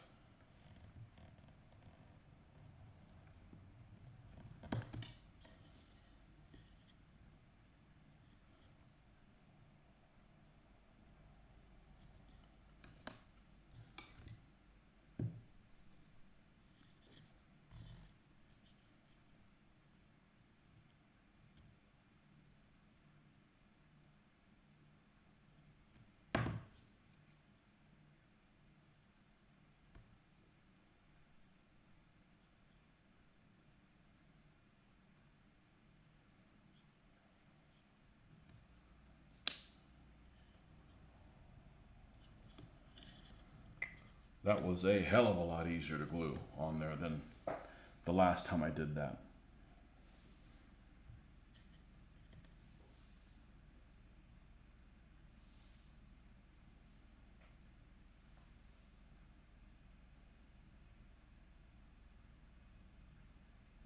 Okay, and then we got a pair of 18As. Tiny, tiny little pieces.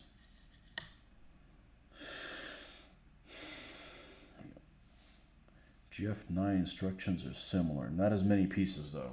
Yeah, these... What's worse than this is the PST Russian kits. They're terrible. This isn't bad.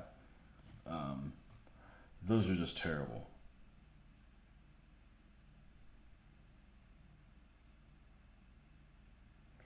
Okay, here's 18. Where the hell's 17? They give you 2 sets of them? Let's see. Yeah, okay, well this is the 8. What difference does it make? They're both the same. All right, I'll put the 18s down, I guess.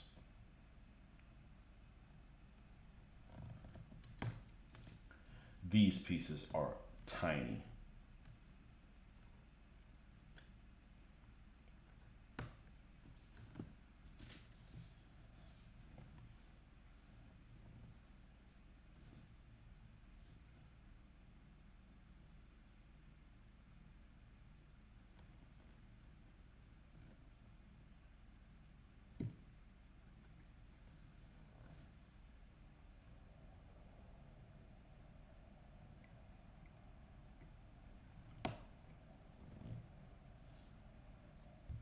I mean, like micro tiny.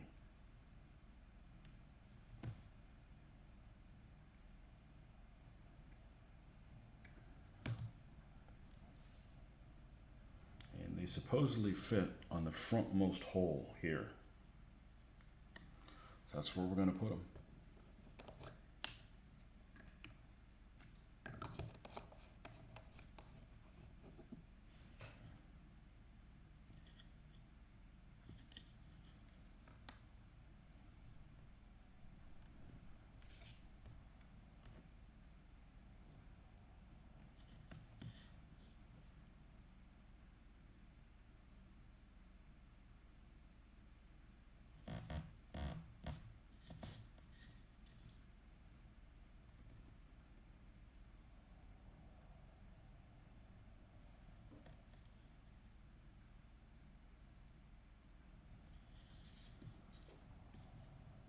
I mean, I'm conscious if I lose this thing, it's not going to have it on them.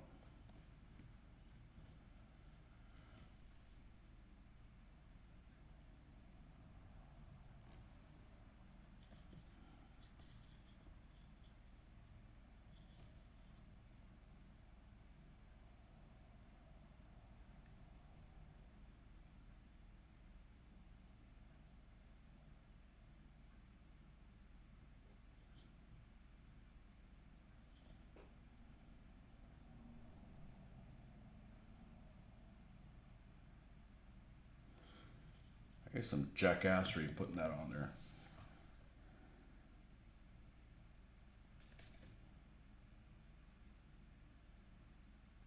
Okay, and there's the other ones that go backwards. They go here and there. Now, let's go ahead and soften those two spots.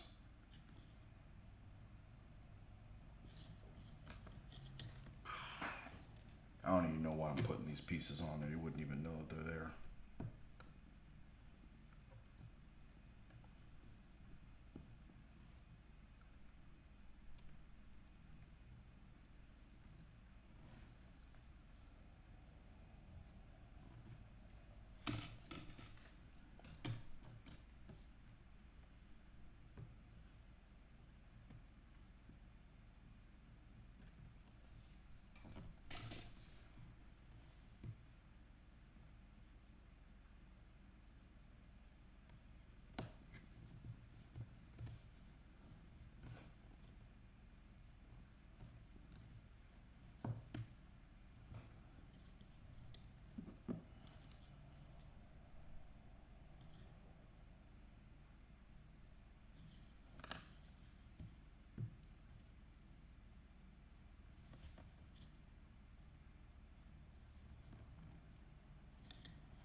Uh-huh.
Honestly, don't know how well that's going to hold on there.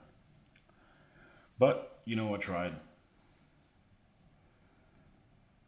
And then we have 9A. 2 pieces of 9A go there. Yeah, this is extremely fiddly, but more than fiddly, it's just a lot of this stuff is kind of vague. But it's nothing like the PST. Those things were just a mess. A major, major mess. Why doesn't this one have the other one? Are they both on the same one? I believe that was 9. Oh, let's see what's right here. Okay.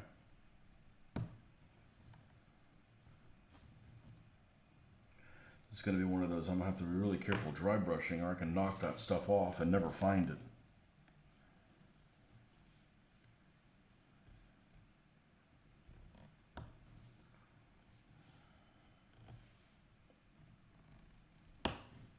Okay.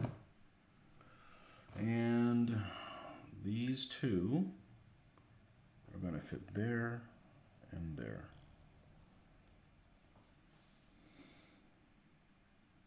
Took YouTube 5 years. Someone fixing that product. You notice that little bit of ascension in your one.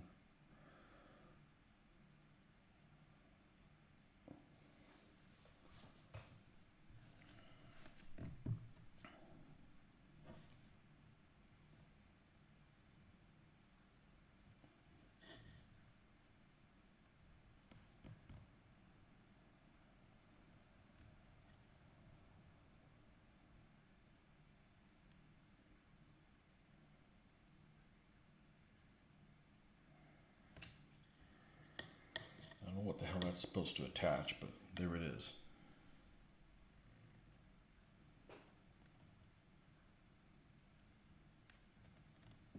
Oh, this one's it's supposed to attach to the frame. I don't know. That doesn't look like what it is.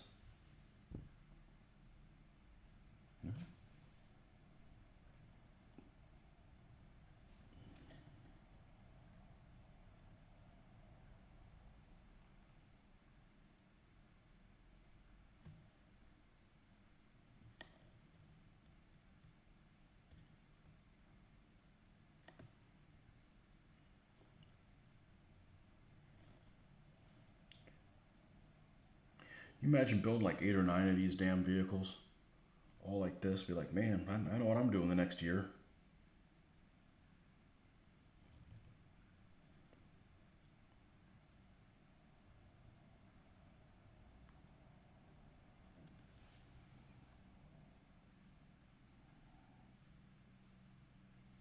No, it doesn't attach. It doesn't attach there. Okay. No. So be it.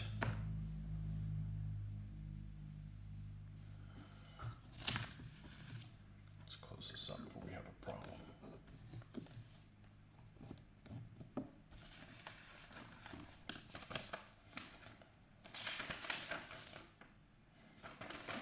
That one's done.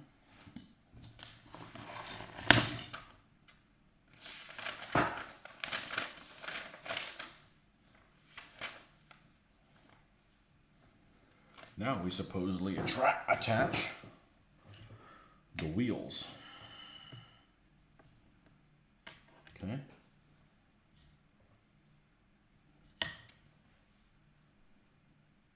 And they fit with the flat plates back as any, and the angle pieces are towards the inside.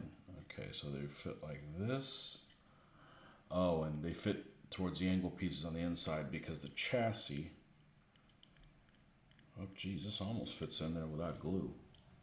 That's good. That's a good sign. Okay, about the front one. Because this is definitely the most precarious part of it all, is the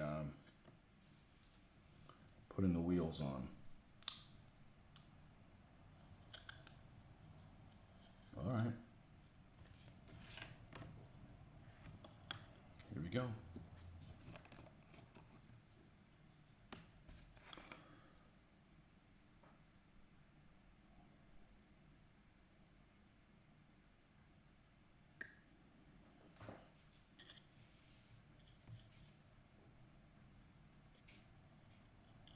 You watched any of the 3D bot maker stuff, Kevin? With the Hot Wheels, not necessarily Hot Wheels, there's Matchbox cars too.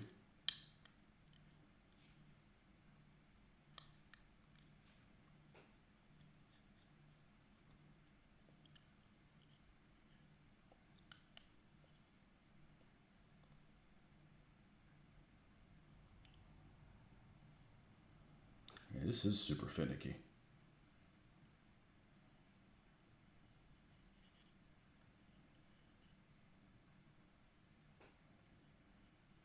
This is definitely a vehicle that you'd want on a base. Even if you were a person that didn't put things on bases. Because, you know, I still have kind of mixed feelings. But, you know, what makes it easy for me to make my decision is that there's some things that are going to have to be on bases. So at that point, do you want everything on a base or you only want some things on there? So for consistency purposes, I think that having everything on a base is the way to go for me. Yeah, we ended up touching that without wanting to, trying to put the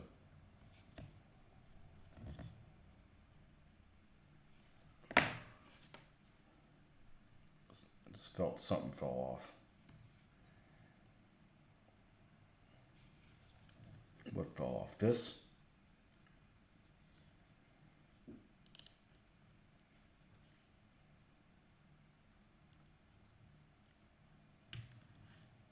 All right. Definitely not a beginner's model. Definitely not. You've seen it. You love the commentary. Yeah. Well, that's all heavily edited. There's no way that you'd be able to be that quick as things happen, which is a lot of work, you know. But I mean, I can appreciate it because I know that it is a lot of work.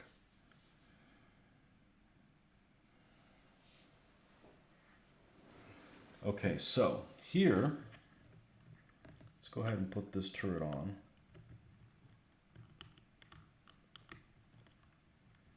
I don't think I have to turn it exactly the same way, the correct way, even though I took the nibs off. Maybe I still do.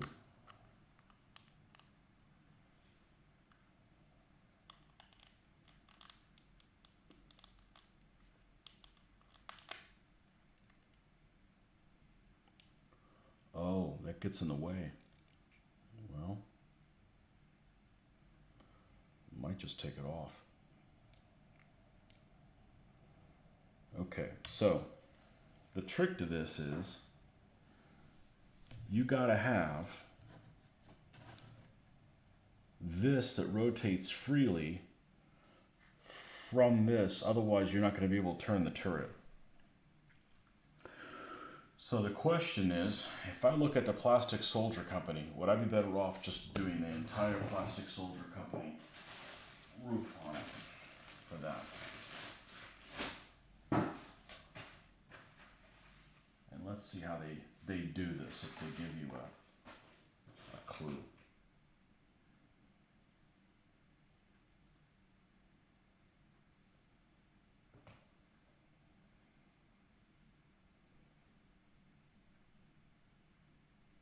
Okay, it's that piece, which is multiple pieces.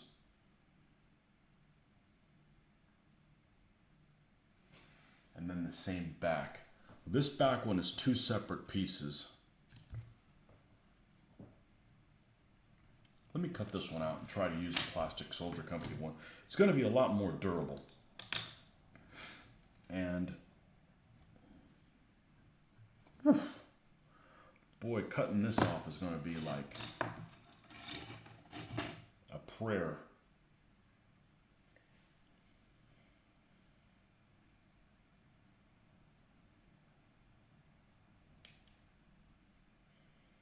It's all right. I mean, at this point, we've done much more complicated things.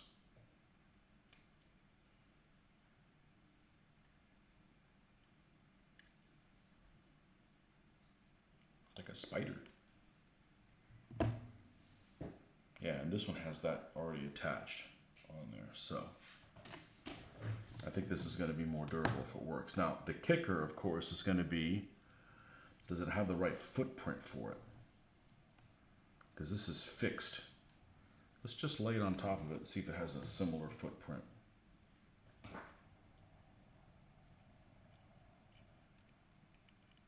Yeah, I think it could work. All right. I'd rather this all be one piece than three separate pieces.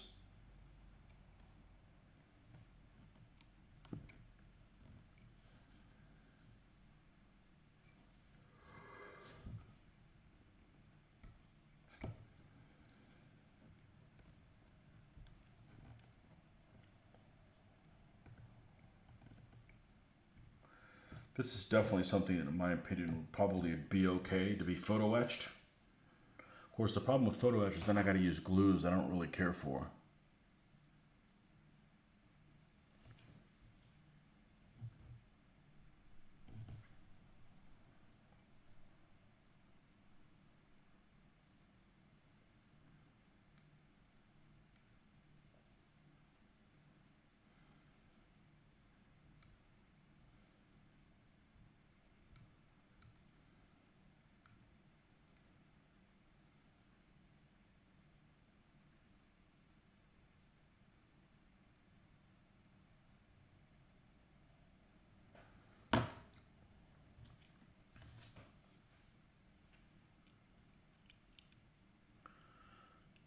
Okay, that can fit like that can fit like that, and that fits in the same thing. So this overhangs a little bit. That fits in the hole.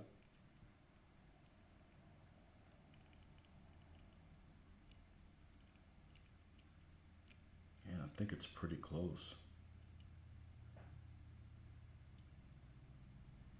And then if I'm doing that, I got to use the back end with it.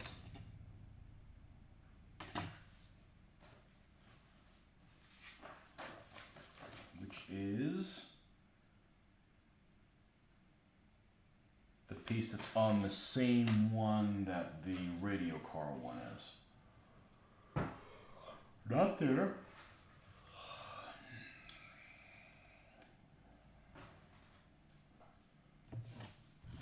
It's this one.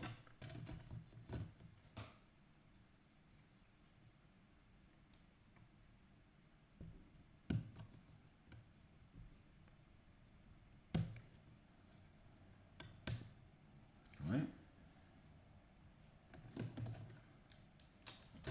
Because that one's supposed to fit here.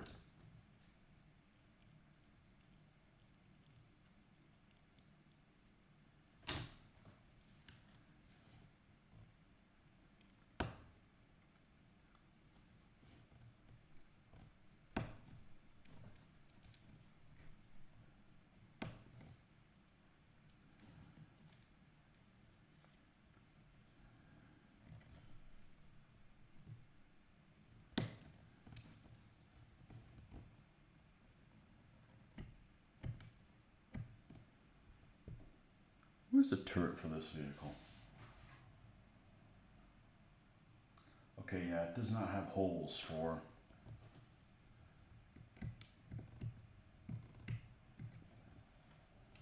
this. Okay, which one of these goes forward?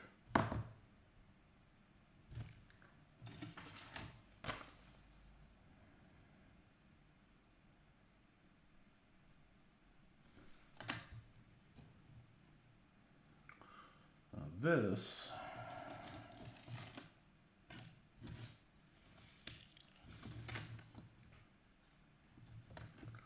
one's complete, right? Okay.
Where is the sandpaper?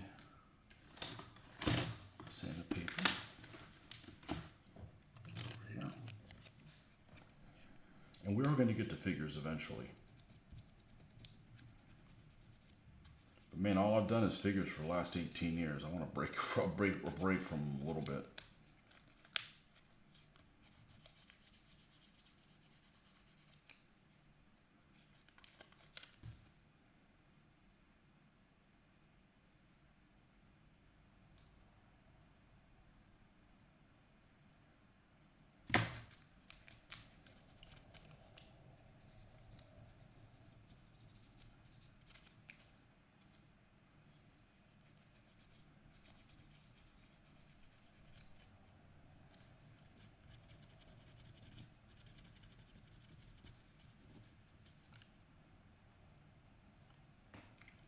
So now this sits at the front and will rotate. So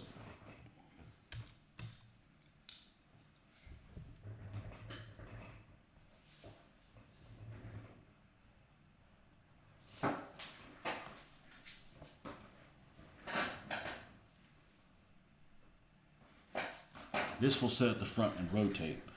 So we can't glue this down, or the turret underneath it won't be able to rotate. So this is just going to sit like this. And it's going to rotate. It'll be glued to the turret.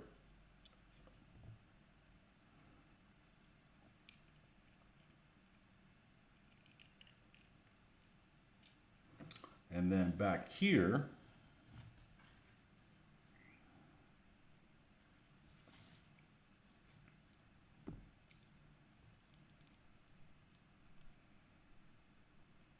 I'm going to go ahead and drill these things out. And then enlarge them. That's where the two little spots are on the hole. Okay. So much easier than white metal. And then this should work fine to do this. Just a little bit bigger. We'll test fit it.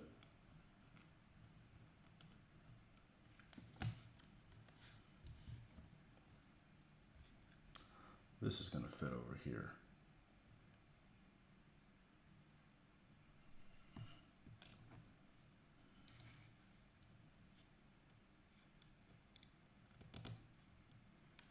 A little bit bigger, just a little bit, just a wee bit bigger.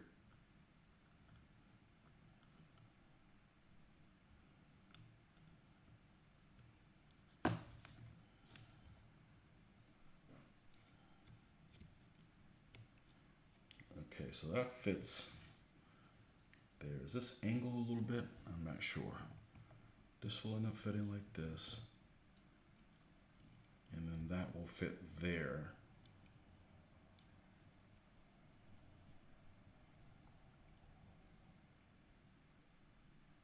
So it's going to look something like that.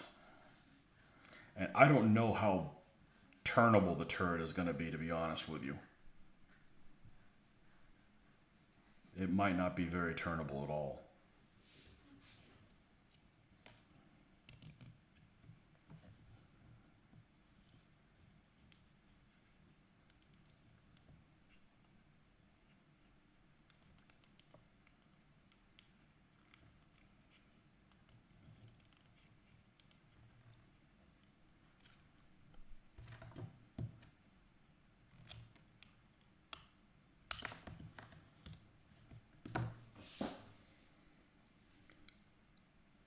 Not the Puma. Nope.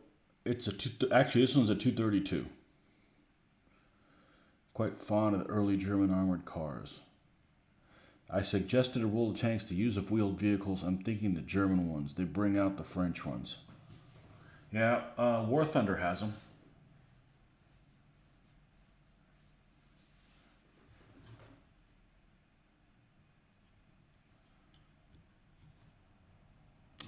Okay. This one's, it leans this way.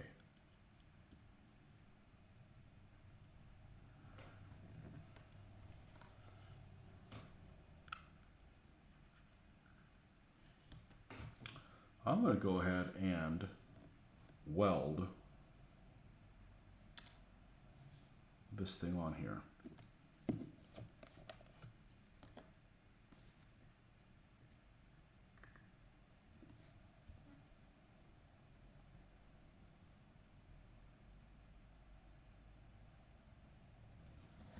And I'm going to go ahead and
Okay, we're gonna have to paint that separately. Now, how in the four hells?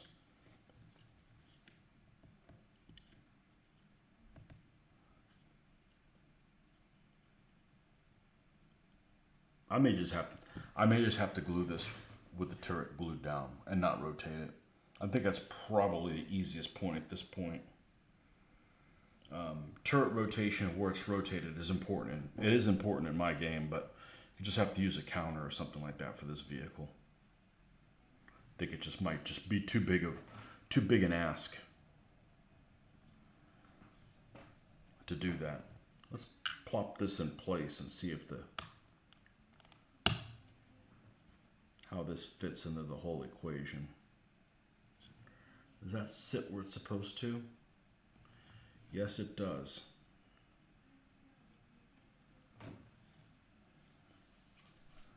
I'm probably going to sleep on that and see if that's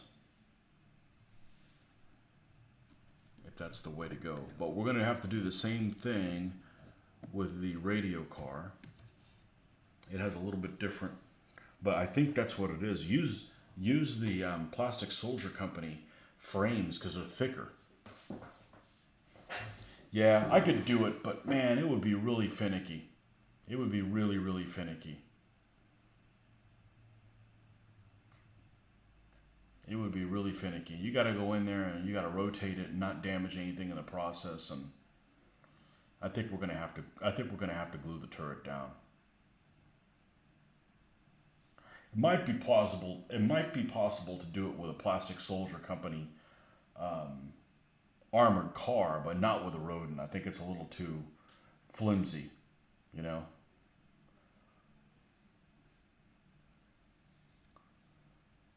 The French Panhard is not a bad looking armored car. It's not. Hell, even the American Greyhound armored car isn't bad looking. It looks a little too generic. I grew up in a time period where we used that thing for all kinds of things they shouldn't have. We used it as the German armored car on Guns and Averone. They're not loved on world tanks, too fast mostly, so don't think they will expand with them.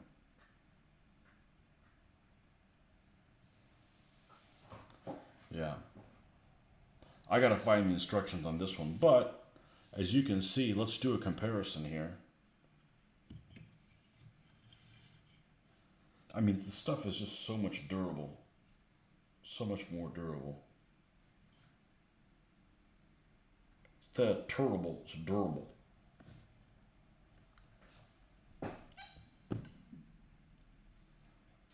They're damn near the same size. Oh, we haven't added like the extra armor and shit on the front. We'll do that another time.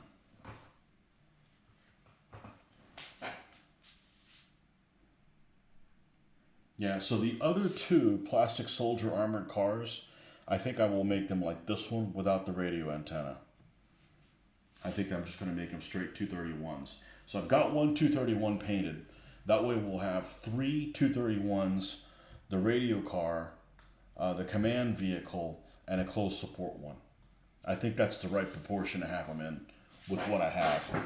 I think that would work just fine, and not be tempted to make any of them Africa Corps. If I decide to jump on the Africa Corps and I need armored cars, I'll buy another set of these. Now, I would never build this for the Africa Corps. These guys didn't come in until... It looks like they didn't have any until like after Alamein. And I'm not really interested in like Tunisia and stuff like that. I'm interested in like the early stuff. So yeah, they're all going to be gray. All going to be gray. And by rights, these guys should be dusty as shit. I mean, these guys are kicking up so much, you know, these guys are speed demons. So what turned out really nice was drilling out the 75. That actually turned out really well. And it does come with two crew members. A guy on the horn. We have to clean the flash off of him.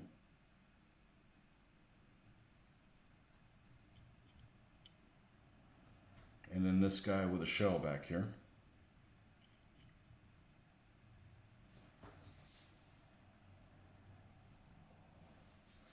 I might just glue them in there.